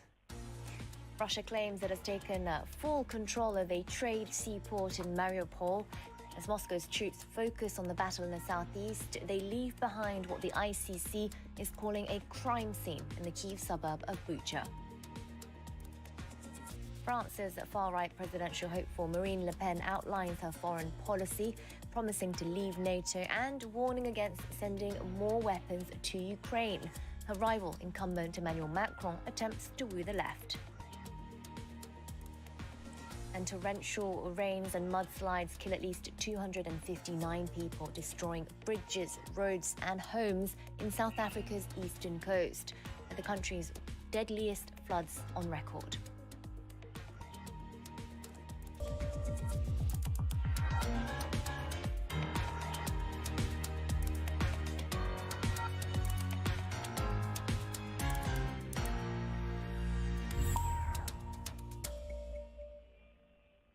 We begin in Mariupol, that strategic port city in southeast Ukraine. Moscow claims that it has full control of the trade seaport there and that more than 1,000 Ukrainian Marines surrendered. The US considers that the city has not yet fallen to Russian forces. With Russian troops giving up on Kyiv and focusing on the Eastern Front, they've left behind scenes of destruction in the capital's suburbs. France 24's chief international correspondent Rob Parsons travelled to a town northwest of Kyiv for us. We got a pretty good idea of how fierce the fighting has been in that area northwest of Kiev. We drove to a small town called Borodyanka, which was described by President Zelensky as being worse in terms of the crimes committed by Russian troops against civilians in the town, worse than Bucha and Irpin. On the way to the town, about 15 minutes or so from getting there, we drove past a column of Russian tanks and armored vehicles, 11 in total, which have been completely destroyed. Then we got to the town of Borodyanka. Essentially, the center of the town is a ruin. Multi-story buildings are going to have to be torn down. They're completely uninhabitable. The effort to clean up the town is underway. The fire brigade is helping. There are volunteers helping. There are people checking to see whether there are mines, whether there's unexploded ordnance in the buildings. People looking to see whether there are any bodies under the brick and mortar that's fallen down. In sum, it's a pretty awful sight when you get there. A strong effort being made by the Ukrainians, well organized to get things in hand and get it inhabitable as soon as possible. Some buildings have now had gas switched on. An attempt is being made to get electricity working and water running. But for many houses, it's still not the case. The authorities of the town are saying it's not safe for people to go back. But I have to say, we did come across quite a few people who were living there and who lived there throughout the fighting, who were able to tell us about how heavy it had been, how awful it had been, about the behavior of the Russian troops, about how they would go house to house looking for people who they suspected of being, as they would call it, nationalists or Nazis, telling the young men and boys to strip to their underwear so that they could see whether they had tattoos which indicated they had Nazi or nationalist affiliations, and if they did, they were then shot. So the situation has clearly been pretty grueling for the people who have lived there, but a major effort is being now made to get the place inhabitable again. US President Joe Biden accuses Vladimir Putin of committing genocide in Ukraine. Poland's premier says the killings in Bucha must be called acts of genocide, while the UK's Boris Johnson says they do not look far short of genocide. France's Emmanuel Macron, though, has yet to use the term. The word genocide does have a strict legal definition. Monty Francis explains. It's the harshest criticism of the Kremlin by the U.S. so far. U.S. President Joe Biden accusing Vladimir Putin of committing genocide against civilians in Ukraine. Your family budget, your ability to fill up your tank, none of it should hinge on whether a dictator declares war and commits genocide half a world away. Later, boarding Air Force One, Biden said he stood by his comments. We'll let the lawyers decide internationally whether or not it qualifies. But it sure seems that way to me. Thank you. Whether it qualifies depends on a strict legal definition that was decided upon after the Holocaust. The Geneva Conventions in 1949 defined genocide as an intentional effort to completely or partially destroy a group based on its nationality, ethnicity, race, or religion. There is general agreement that at least 4 cases have met that international threshold: the Holocaust of Jews by the Nazis during World War II, the slaughter of the Armenians by the Turks in 1915, the 1994 mass killing of Tutsis in Rwanda, and the slaughter of thousands of Muslim men and boys in Bosnia, known as the Srebrenica massacre in 1995. Legal experts say that genocide is harder to prove than other violations of international law, such as war crimes and crimes against humanity, because it requires evidence of intent. At this point, the International Criminal Court is currently not investigating genocide charges against Russia, but its prosecutor has just launched a probe into possible war crimes or crimes against humanity Moscow may have committed in Ukraine. Now, for more on this, I'm pleased to welcome David Shefford to the show. He's a former U.S. ambassador for war crimes issues and a senior fellow at the Council on Foreign Relations. So we just heard there, sir, a reminder of the legal definition of genocide. Why is it then that Joe Biden isn't backing down on using the term?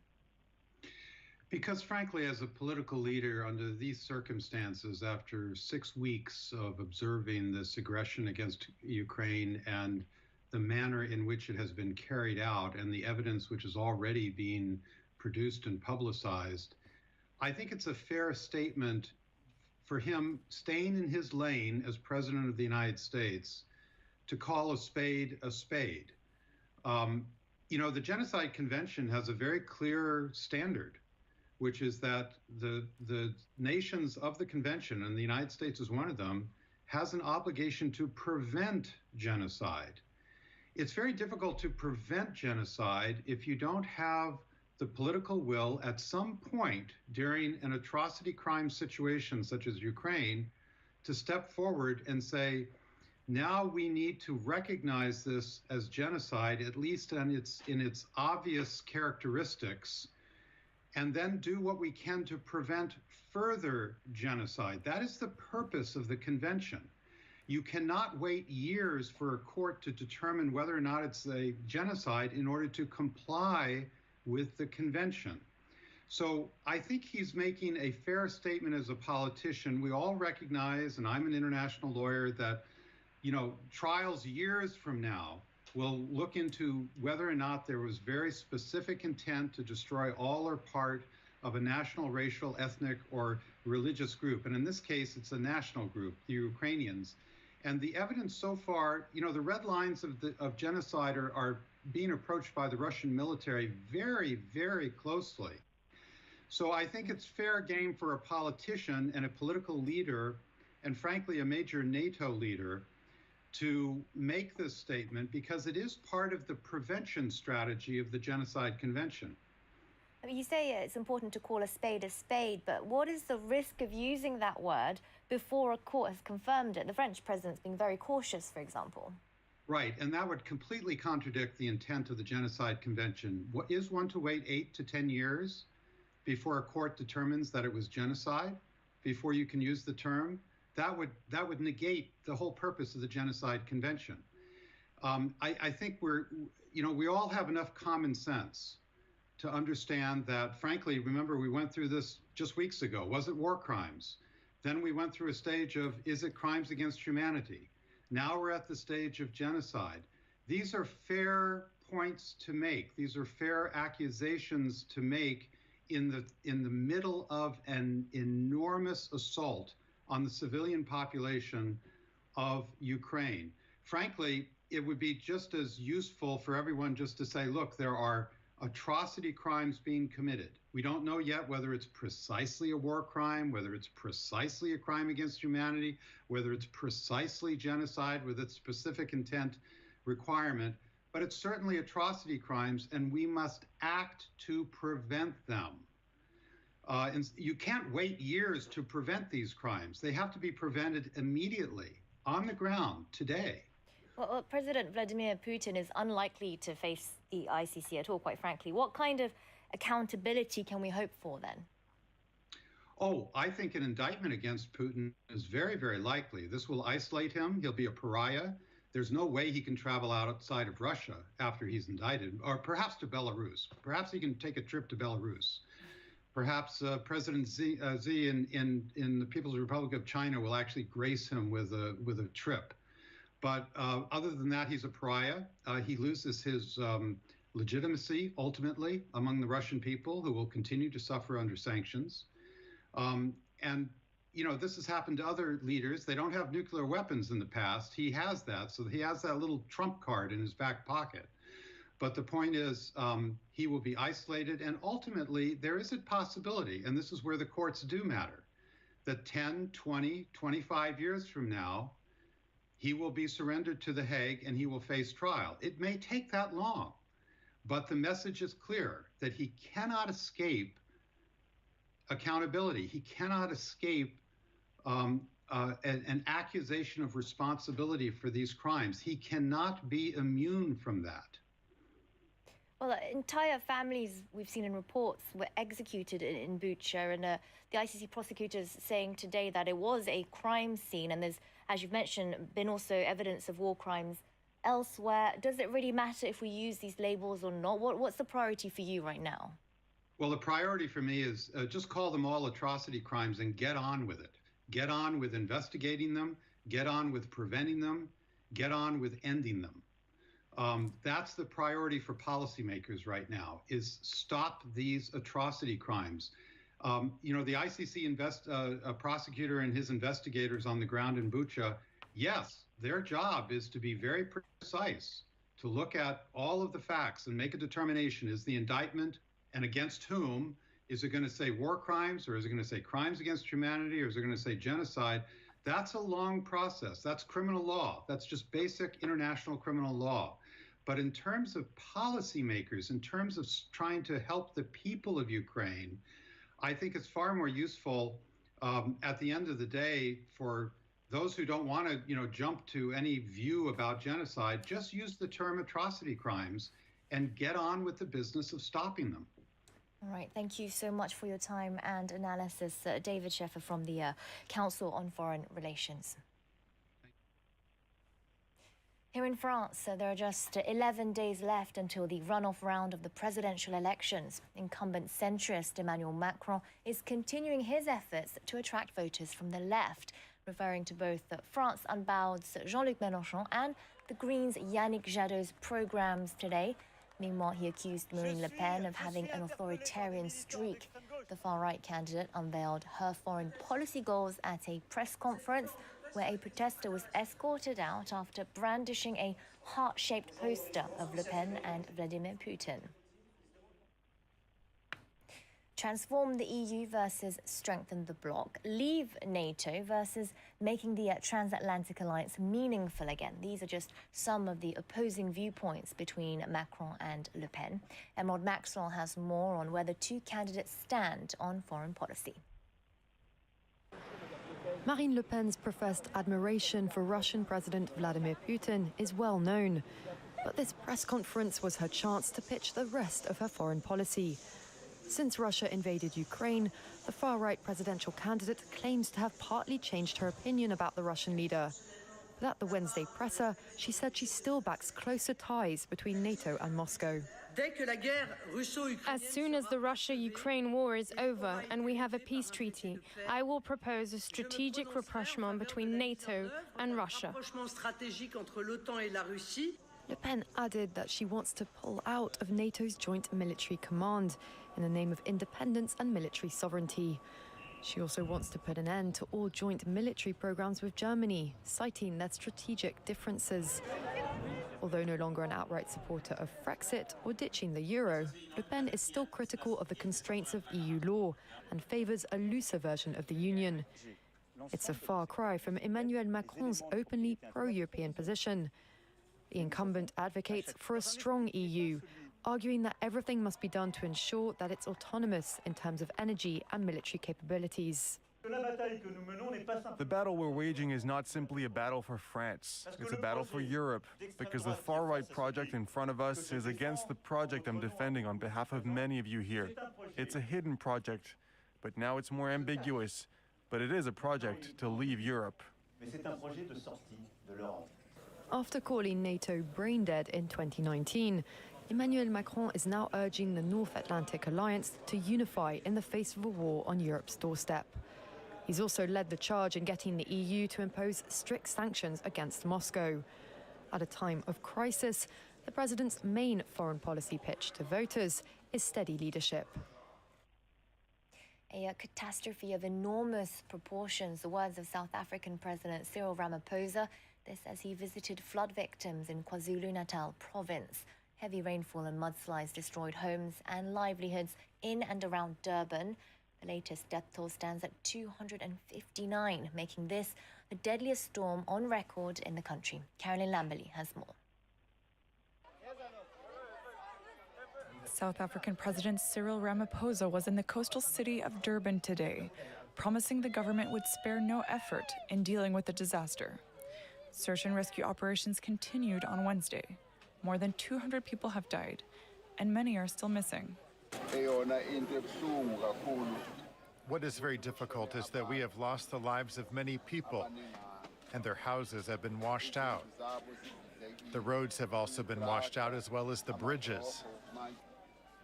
We thought we should come here so that we could see for ourselves.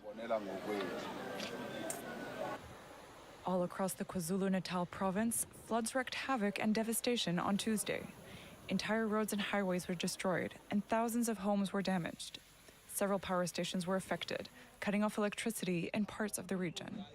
Hundreds of residents are now stranded, as they were unable to reach an overwhelmed emergency call center. Those who made it out say they've lost everything. I got nowhere to go now. I got no house, I got no nothing. The situation is very, very bad. I don't know where we're gonna go to sleep now. Regional authorities have urged people residing in low-lying areas to move to higher ground, as more rainfall was expected in the coming days. And it's time now for Truth or Fake, our daily fact-checking segment. And James Creedon joins me in the studio. Hi, Yana. James, you're starting with the claims online that Russia is using mobile crematoriums in order to manage the scale of casualties in the war in Ukraine. That's right. Now, it's a claim that's been doing the rounds for a few weeks, and our journalists have been talking to one of the media in Belarus, actually, that relayed this piece of information. So you can see here an image of what is being presented as a mobile crematorium, all very grim, but of course we are talking about war. There are a lot of casualties, and so basically the claim here is you can see in Nexta Media, which is one of the main opposition media in Belarus. Mobile crematoria in Mariupol. The mayor of Mariupol has said today that the Russian mobile crematoria have started operating in the city. According to him, tens of thousands of people could have died in Mariupol, and this is in a bid to cover up the scale of the atrocities and the scale of the casualties. In any case, that image, what we can say concretely and certainly about it is when you do a reverse image search on it, it goes back to 2013. It takes you to a YouTube video, and the legend, you can see it's exactly the same image there. That actually, it was being used for the incineration of biological waste. So it actually has nothing to do with dead bodies or war, and certainly not war right now. So that's completely fake. The thing is, it was used to illustrate that claim, and the claim, I suppose, can't 100% be contested because we don't have access to all of the facts. Maybe these mobile crematoria exist, perhaps it's a total fiction, but several media did use this image to illustrate the idea, including Nexta Media. Now, Next contacted by our journalists, their response to that was, well, we just use this for illustration purposes. In other words, the facts might actually be accurate, but the image, yes, it was just an illustration. And other media also used it, which is, I would argue, not really a defence. So they pointed the finger of blame at the Telegraph in the UK, saying they also used it, which is true, but probably not the best defence. In any case, the Telegraph used it at the time because the British Defence Secretary Ben Wallace did mention that Russians had used such vehicles in the past. It all remains in a very grey zone when it comes to the facts of whether these vehicles are being used or not. What we can concretely say is this image is false and it doesn't illustrate that claim. It's not easy to stay on top of all of this, but we must as journalists. Indeed. Next, to false claims attributed to the BBC related to the missile strike at Kramatorsk railway station that killed 57 civilians. That's right. Now, we have various videos here, a video relayed on various different social media accounts. You can see it here. And what the claim is, this was an awful incident that killed 57 people at a railway station in Kramatorsk on the 9th of April. And there are divergent points of view or accusations as to who was responsible for that. For the Ukrainians, it's the Russians. For the Russians, it's the Ukrainians. And in any case, this claims to be a BBC report. You can see the graphics and indeed the logo up here, very much faithful to the BBC graphics.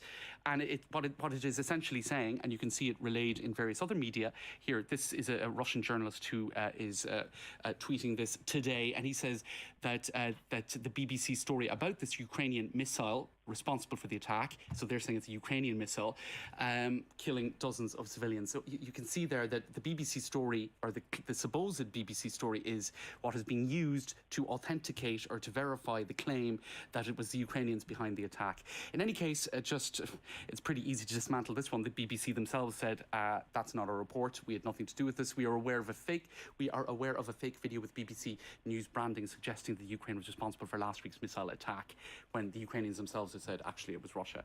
So the graphics and the logo are false, because this was an edited video that was claiming to be the BBC, and it was not. As for the facts, it's claim and counterclaim, and I'm certainly not in a position to say what happened. I don't know. All I know is that the BBC have denied that they had anything to do with saying that this was a Ukrainian missile. A lot of photoshopping in fake news then. Absolutely. Thank you so much, What's real James. anymore? What is real anymore? Thank you so much, James Breeden. Now, let's end this hour of news with Focus. Today's report takes us to Cameroon. Wheat prices are soaring there as a consequence of Russia's invasion of Ukraine. Both countries are food exporters, and Cameroon is one of their many importers. People there are already suffering from the soaring price of flour, forcing Cameroonians to try and make bread from cassava, plantain or potato flour. Our correspondent sent us this report. No one in Yaoundé could imagine going a day without bread, so prevalent it is in the national diet. But this staple has become scarcer and more expensive following a spike in wheat prices since the Russian invasion of Ukraine. This bakery, though, has begun offering an alternative.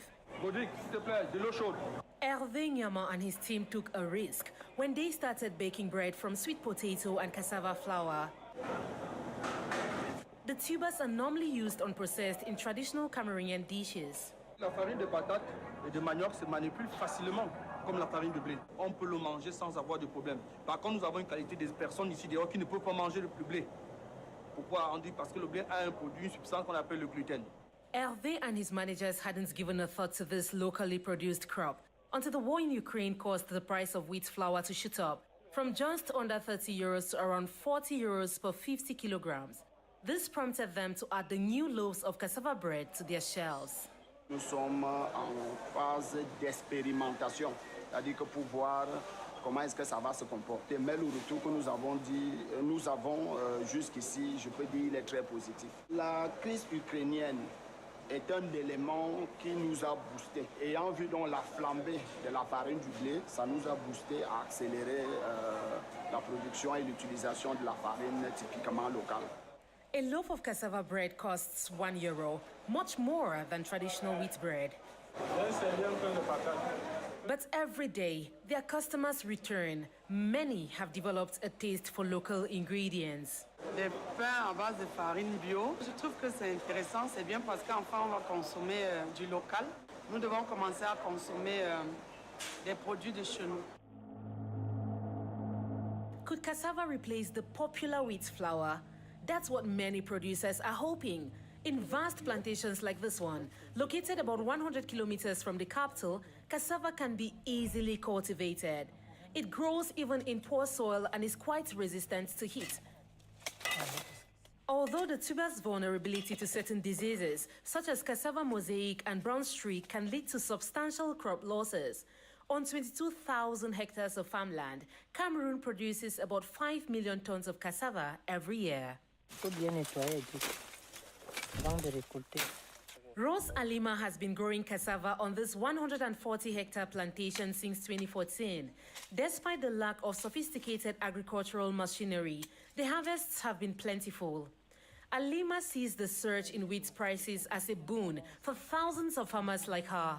Il y a des variétés qui donnent 30 tonnes à l'hectare et d'autres qui font 35 tonnes à l'hectare. Les producteurs de manioc peuvent répondre à tout type de demande, que ce soit à l'intérieur du pays, que ce soit dans la zone CEMAC, que ce soit en Afrique et voire à l'Occident, à condition que le gouvernement nous apporte un appui dans la mécanisation. Avec l'arrivée de la guerre de l'Ukraine, où la farine de blé a grimpé tout d'un coup, chaque jour mon téléphone n'arrête pas de sonner.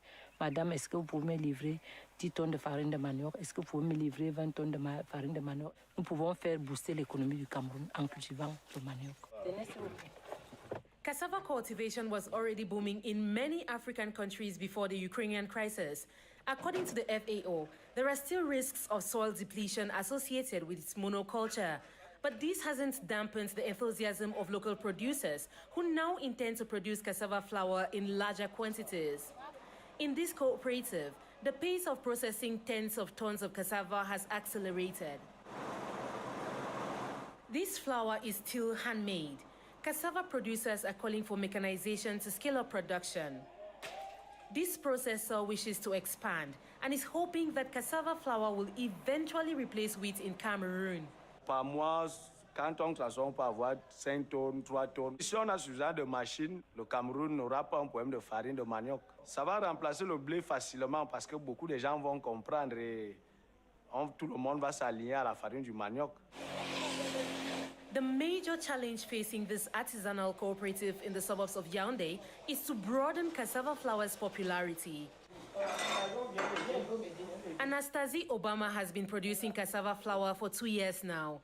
To increase her profit margin, she also processes it into other food products that sell like hotcakes even abroad.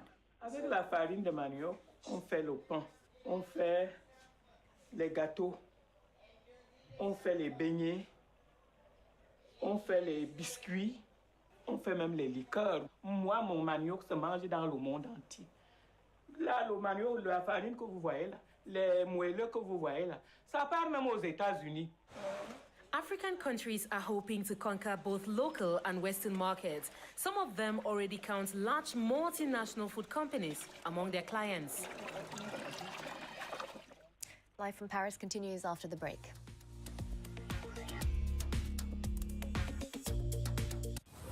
They observe. They contact us. They report, film, photograph. They are the voice of the voiceless. Your eyes in the far-flung reaches of the world. The Observers, a network of 5,000 committed citizens working with France 24. One of our observers in Côte d'Ivoire, Gaspard. Amateur footage and testimonials checked by our journalists and broadcast weekly on The Observers, on France 24 and observers.france24.com.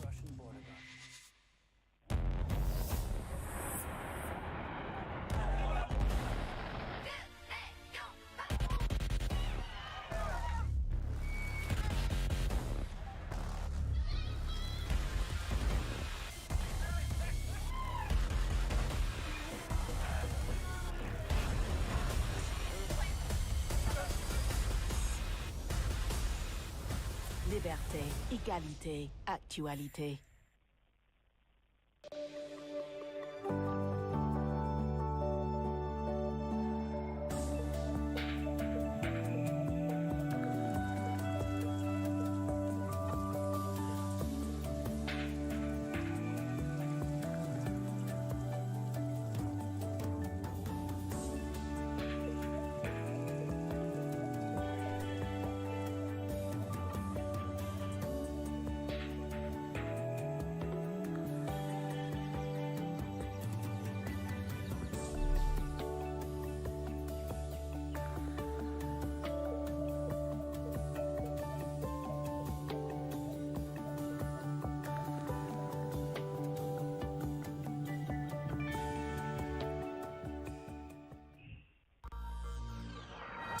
It's 9 p.m. in the French capital. This is live from Paris. Your headlines tonight. Russia claims it has taken full control of a trade seaport in Mariupol. As Moscow's troops focus on the battle in the southeast, they leave behind what the ICC is calling a crime scene in the Kyiv suburb of Bucha. France's far-right presidential hopeful Marine Le Pen outlines her foreign policy, promising to leave NATO and warning against sending more weapons to Ukraine. Her rival incumbent Emmanuel Macron attempts to woo the left. And torrential rains and mudslides kill at least 259 people, destroying bridges, roads and homes in South Africa's eastern coast. They're the country's deadliest floods on record.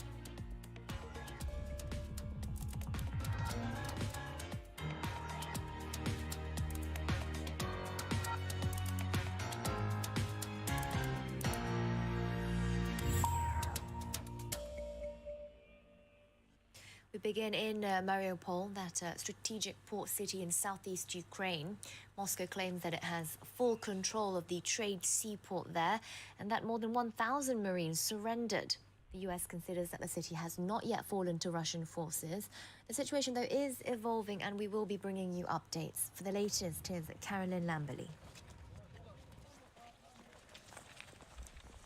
On Tuesday, the Russian army escorted journalists in the besieged port city of Mariupol, showing them the bombed-out ruins of the theater, where hundreds are believed to have been killed. It was the Russians' latest show of force in the city, where hope has all but died out. On Wednesday, the Russian forces said that more than 1,000 Ukrainian Marines had surrendered.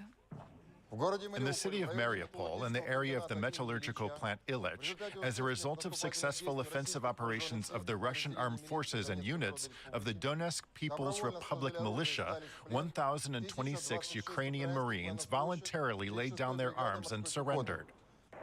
The Ukrainian Defense Ministry says it has no knowledge about any surrender, and that Russian forces are continuing their attacks on Yazovstal and the port area.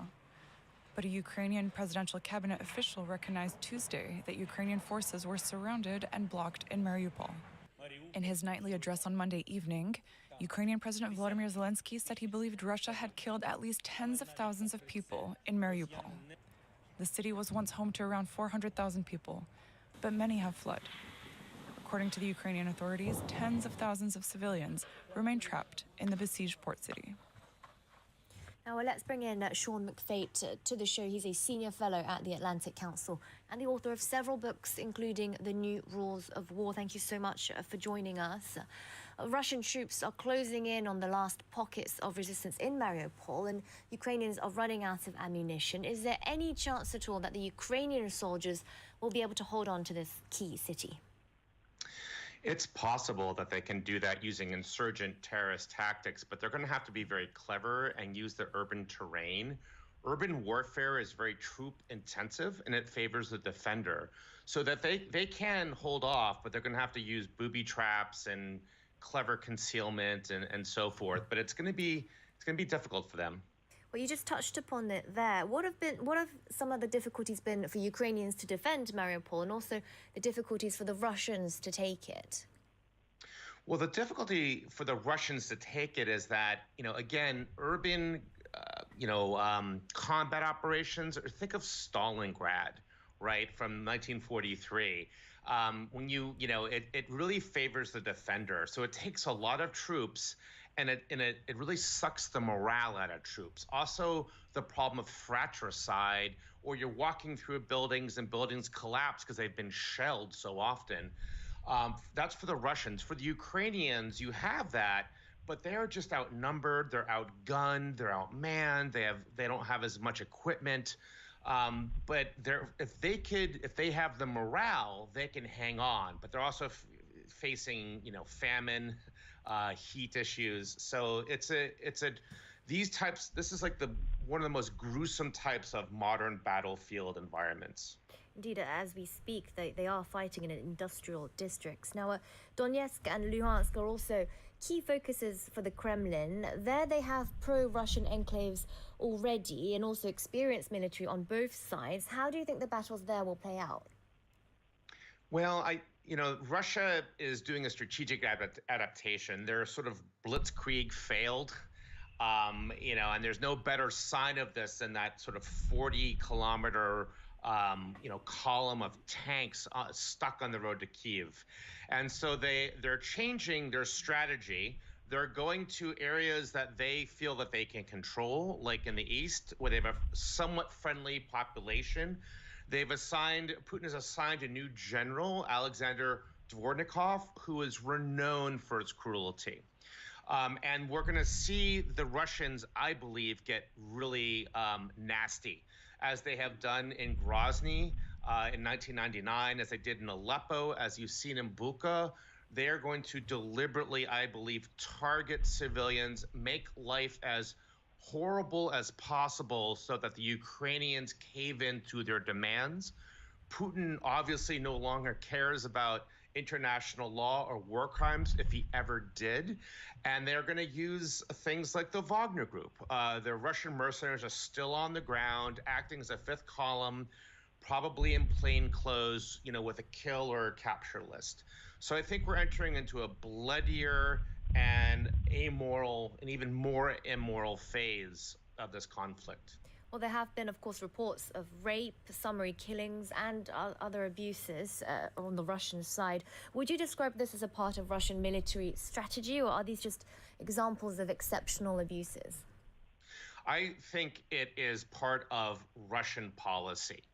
And we've seen this before in Russian history, and we certainly see it under Putin's reign.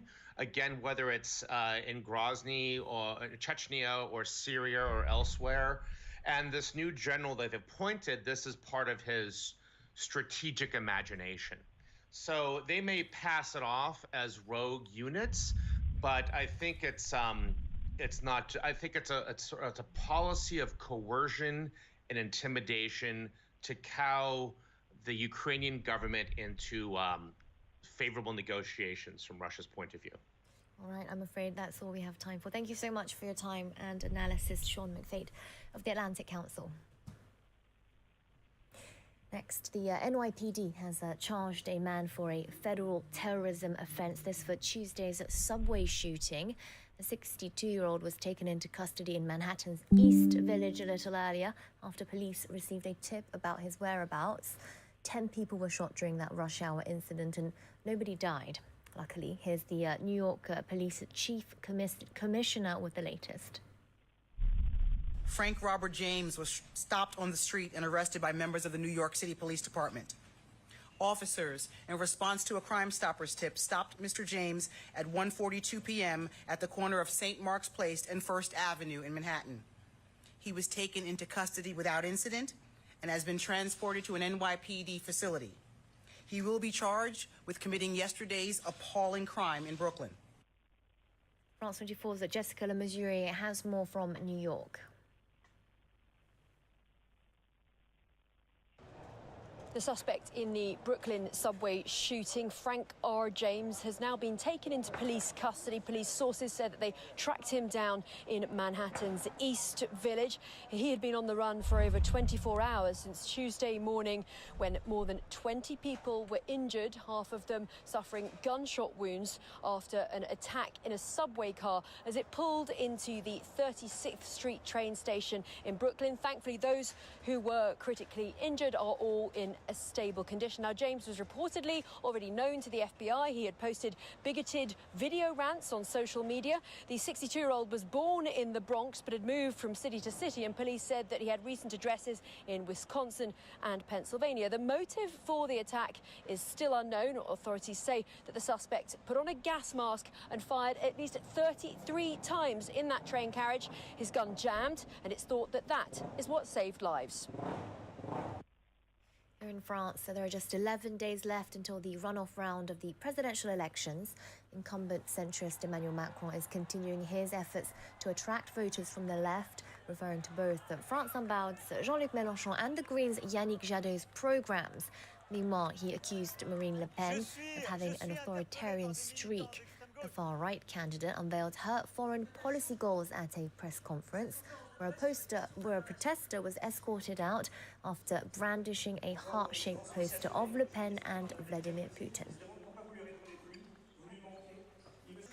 transform the EU versus strengthen the bloc, leave the transatlantic alliance versus make NATO meaningful again. Just some of the opposing viewpoints between Macron and Le Pen. Emerald Maxwell has more on where the two candidates stand on foreign policy. Marine Le Pen's professed admiration for Russian President Vladimir Putin is well known. But this press conference was her chance to pitch the rest of her foreign policy. Since Russia invaded Ukraine, the far-right presidential candidate claims to have partly changed her opinion about the Russian leader. But at the Wednesday presser, she said she still backs closer ties between NATO and Moscow. As soon as the Russia-Ukraine war is over and we have a peace treaty, I will propose a strategic rapprochement between NATO and Russia. Le Pen added that she wants to pull out of NATO's joint military command in the name of independence and military sovereignty. She also wants to put an end to all joint military programs with Germany, citing their strategic differences. Although no longer an outright supporter of Frexit or ditching the euro, Le Pen is still critical of the constraints of EU law and favours a looser version of the Union. It's a far cry from Emmanuel Macron's openly pro-European position. The incumbent advocates for a strong EU, arguing that everything must be done to ensure that it's autonomous in terms of energy and military capabilities. The battle we're waging is not simply a battle for France. It's a battle for Europe, because the far-right project in front of us is against the project I'm defending on behalf of many of you here. It's a hidden project, but now it's more ambiguous. But it is a project to leave Europe. After calling NATO brain-dead in 2019, Emmanuel Macron is now urging the North Atlantic Alliance to unify in the face of a war on Europe's doorstep. He's also led the charge in getting the EU to impose strict sanctions against Moscow. At a time of crisis, the president's main foreign policy pitch to voters is steady leadership. And for the 49% of French voters whose candidates didn't make it into the second round, and for those who abstained last Sunday, all of those people have a fresh choice to make. The biggest block of potential voters for the second round represents those who backed the far left's Jean-Luc Mélenchon. In his concession speech, he repeated 4 times that not a single vote should go to Marine Le Pen, but he stopped short of endorsing Emmanuel Macron. Dylan D'Souza has more. He came in 3rd place in Sunday's election, and now supporters of Jean-Luc Mélenchon are being courted by the presidential frontrunners in France, something that's easier said than done. My vote should go to someone I really believe in. In this case, neither Macron nor Marine Le Pen have convinced me. Jean-Luc Mélenchon told his supporters not to vote for Marine Le Pen, but stopped short of endorsing Emmanuel Macron. His supporters say they aren't ready to give the current president a free pass. It would pain me to vote for him, but it would pain me more to vote for Le Pen. So yes, things are complex. Jean-Luc Mélenchon took home 22% of Sunday's vote and scored well with urban, college-educated voters. In our masters, we spoke a lot about politics. There was no better choice for the youth, for society, for the environment, or finance. We had a program which was solid. Mélenchon came in 1.2% behind Marine Le Pen in the first round, and supporters of the 70-year-old say they're disappointed after coming so close. Voting Jean-Luc Mélenchon would have meant changing up the system somewhere. And now we won't change. We find ourselves in the same situation we did 5 years ago. Do you not see yourself voting for Macron? I'm not sure yet. And Marine Le Pen? Her neither. Will you abstain? Maybe I'll just go fishing or cast a blank vote. With days to go until the second round of the presidential election, a sizable chunk of Mélenchon supporters say they're likely to cast a blank ballot or abstain. A catastrophe of enormous proportions. The words of South African President Cyril Ramaphosa as he visited flood victims in KwaZulu-Natal province. Heavy rainfall and mudslides destroyed homes and livelihoods in and around Durban.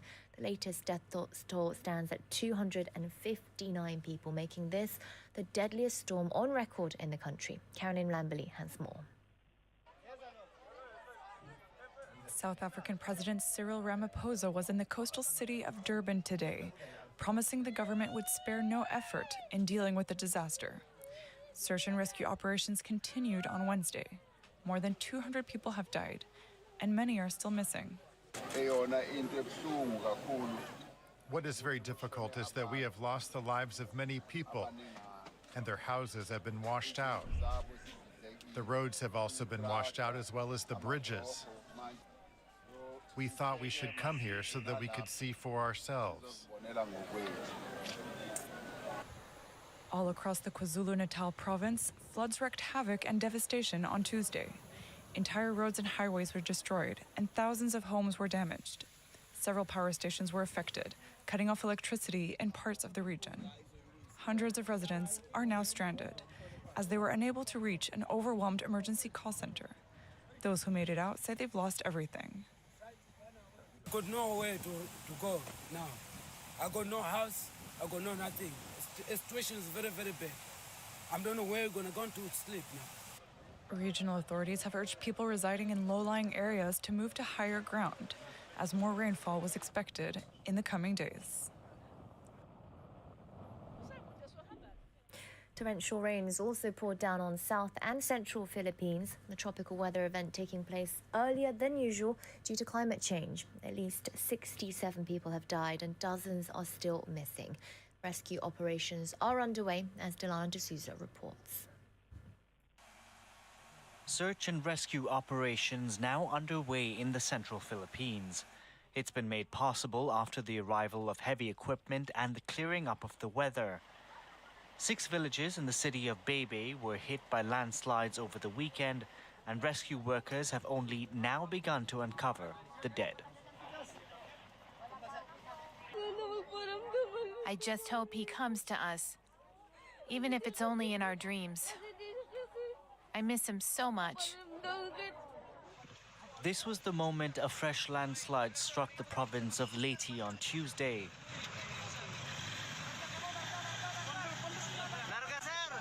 Tropical storm Meggy had already hit the area a day earlier and caused widespread flooding and landslides.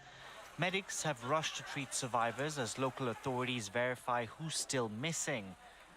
This is the first tropical storm to hit the Philippines so far this year. The disaster-prone nation typically averages 20 storms a year during the monsoon season, which begins in June. But with climate change, the country has seen storms start earlier in the year, and according to scientists, their intensity has grown more powerful.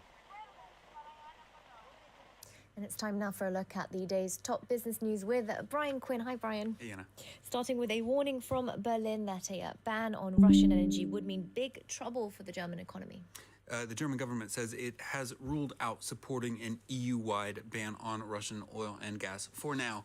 That's because its leading economic institutes believe a sudden halt of energy imports from Russia would trigger a major recession, including a 1.9% pullback this year and a 3.1% contraction in 2023.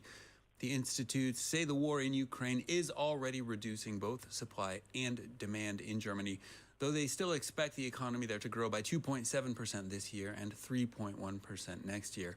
Germany's industries are heavily reliant on Russian gas to power their factories. A consortium of economic think tanks says a supply freeze would cost the national economy around 220 billion euros in output and some 400,000 jobs. Take a listen here. The imminent interruption of natural gas and oil supplies from Russia to the European Union naturally represents a particular risk for this economic forecast. The institutes are therefore focused on an alternative scenario, assuming supplies will be stopped immediately. In this case, the German economy is likely to fall into a severe recession in the coming year. Well, the U.S., Canada, Britain, and Australia have already banned imports of Russian oil in response to the war in Ukraine. The supply disruption is one major factor in skyrocketing global energy prices. Western financial sanctions, meanwhile, have severely complicated Russia's ability to pay its foreign debt. They also initially took a huge bite out of the ruble before Russian capital controls and interest rate hikes helped it to recover most of its pre-war value. Many commodities traders wary of sanctions, though, have been voluntarily avoiding Russian crude oil. Moscow now says it's ready to both boost domestic energy consumption and to sell energy products to, quote, friendly countries in any price range. Here's President Vladimir Putin on that. Undoubtedly, we are facing problems, but this opens up new possibilities. When it comes to Russian oil, gas, and coal, we will be able to increase their consumption on the domestic market and stimulate the processing of raw materials. We will also increase the supply of energy resources to other regions of the world where they are really needed. New figures out Tuesday saw U.S. consumer inflation hit its highest rate in 4 decades. Prices in March up 8.5% compared to a year earlier. Wednesday brought the latest UK data. Inflation there is now at a 3-decade high. Prices in March were up 7% from a year ago. Expectations were for 6.7%, while February's rate was 6.2%. Those figures do not even take into account a £700 per year increase in the country's household energy price cap. Average UK gasoline prices rose nearly 13 cents per litre from February to March. Argentina, meanwhile, is one of the countries with the highest inflation rates in the world. In February, prices rose 52% over the year. Monthly inflation for March is expected to be above 6%. The country recently avoided another default by agreeing a deal with the International Monetary Fund to restructure its $45 billion debt. People took to the streets in Buenos Aires to protest soaring prices, as well as to hand out food and essential goods to those most in need. No matter how much we produce, we are still poor, poorer and poorer, because inflation is eating away and pulverizing the salaries of our comrades. Bread and milk are what every kid needs, and they're leaving us without those things. They're leaving us without access to what is essential, milk and bread. All that inflation data weighed on European stock markets Wednesday as investors look ahead to tighter monetary policy from central banks. All eyes on tomorrow's meeting of the European Central Bank's Governing Council. Here in Europe, London's FTSE 100 end of the day flat amid expectations that higher producer costs will take a bite out of profits. The CAC 40 here in Paris not faring too much better as the Frankfurt DAX ended the day down around 1/3%. Wall Street, though, gaining ground as corporate earnings season kicks off with mostly good news. A big profit slump at JP Morgan, though, one of the major exceptions. The travel and tech sector is advancing, though, with the tech-heavy NASDAQ up around 1.8% as we get into the afternoon in New York. Oil futures, meanwhile, have risen some 10% in the past 2 days alone, as Russian supply is expected to fall by 1.5 million barrels this month. The OPEC cartel missing its monthly target by a similar amount. Brent crude and WTI each up in the neighborhood of 4% so far today. Next, despite a slight loosening of restrictions this week, the vast majority of Shanghai's 25 million residents remain confined to their homes. China's financial hub and most populous city, Shanghai has been under coronavirus lockdown for more than 2 weeks now. Bankers and factory workers have moved into their workplaces in a bid to stop economic activity from grinding to a complete halt. But China's zero COVID policy is taking a toll not only on the country's domestic economy, but on the global supply chain as well. James Mulholland reports. Empty streets in Shanghai, China's business hub, paralyzed as authorities try to contain the country's worst coronavirus outbreak since the beginning of the pandemic. But the zero COVID policy is hammering the economy, particularly in the manufacturing sector. Shanghai's citywide lockdown has created a traffic jam at the world's largest port, with many shipping vessels forced to unload their cargo at other stops, according to reports. However, China's Maritime Transportation Department says there are no problems at Shanghai Port. The cargo and container throughput at China's ports registered stable growth in the first quarter. Shanghai Port is operating normally. Both the loading and unloading of cargo is taking place in an orderly manner, with waiting and berthing times on the decline. But it's far from business as usual. Thousands of Taiwanese tech companies have suspended operations because of the lockdowns in Shanghai and other cities. Pegatron, a major producer of Apple's iPhone, to become the latest. German tech giant Bosch and car maker Volkswagen have also halted output. Economists say China's zero-COVID policy will push growth down to 5% this year, short of the official target of 5.5%. China on Tuesday began easing Shanghai's COVID restrictions, allowing some people to leave their homes for the first time in weeks. And finally, for business, an American researcher at one of the world's top blockchain organizations has been sentenced to more than 5 years in jail with a $100,000 fine for conspiring to help North Korea evade U.S. sanctions on digital currencies. Virgil Griffith once worked for the Ethereum Foundation, that's the group behind the Ether crypto coin. In April of 2019, he traveled to Pyongyang to give a presentation on blockchain technology. Prosecutors say he knew the information he shared could be used to evade U.S. sanctions on North Korea's nuclear weapons program. Pyongyang has leaned heavily on digital currencies to dodge sanctions. The UN says that from 2019 to 2020 alone, Kim Jong-un's hackers stole more than $300 million in crypto assets. Griffith's lawyers say he's a talented person with many wonderful qualities who should not be defined by one mistake. We all make mistakes, you know? Indeed, Brian, the dark side of not crypto. all involve nuclear weapons programs in North Korea, but still. Thank you so much for that business update, Brian. Thank you for watching. Live from Paris continues after the break.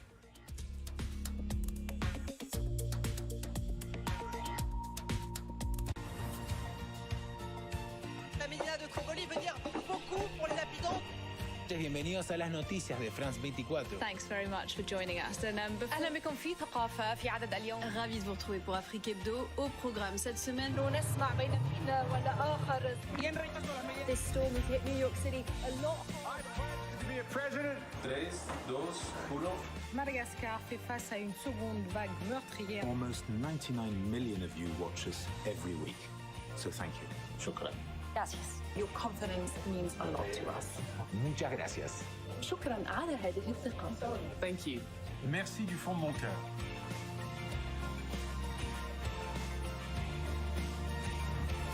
Liberté, égalité, actualité.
Liberté, égalité, actualité. Welcome back to the France 24 newsroom. It's 8:30 p.m. here in Paris. Your top stories tonight. Russia claims it has taken full control of a trade seaport in Mariupol. As Moscow's troops focus on the battle in the southeast, they leave behind what the ICC is calling a crime scene in the Kyiv suburb of Bucha. France's far-right presidential hopeful Marine Le Pen outlines her foreign policy, promising to leave NATO and warning against sending more weapons to Ukraine. Her rival, the incumbent Emmanuel Macron, attempts to woo the left. Torrential rains and mudslides kill at least 306 people, destroying bridges, roads and homes in South Africa's eastern coast. They're the country's deadliest floods on record.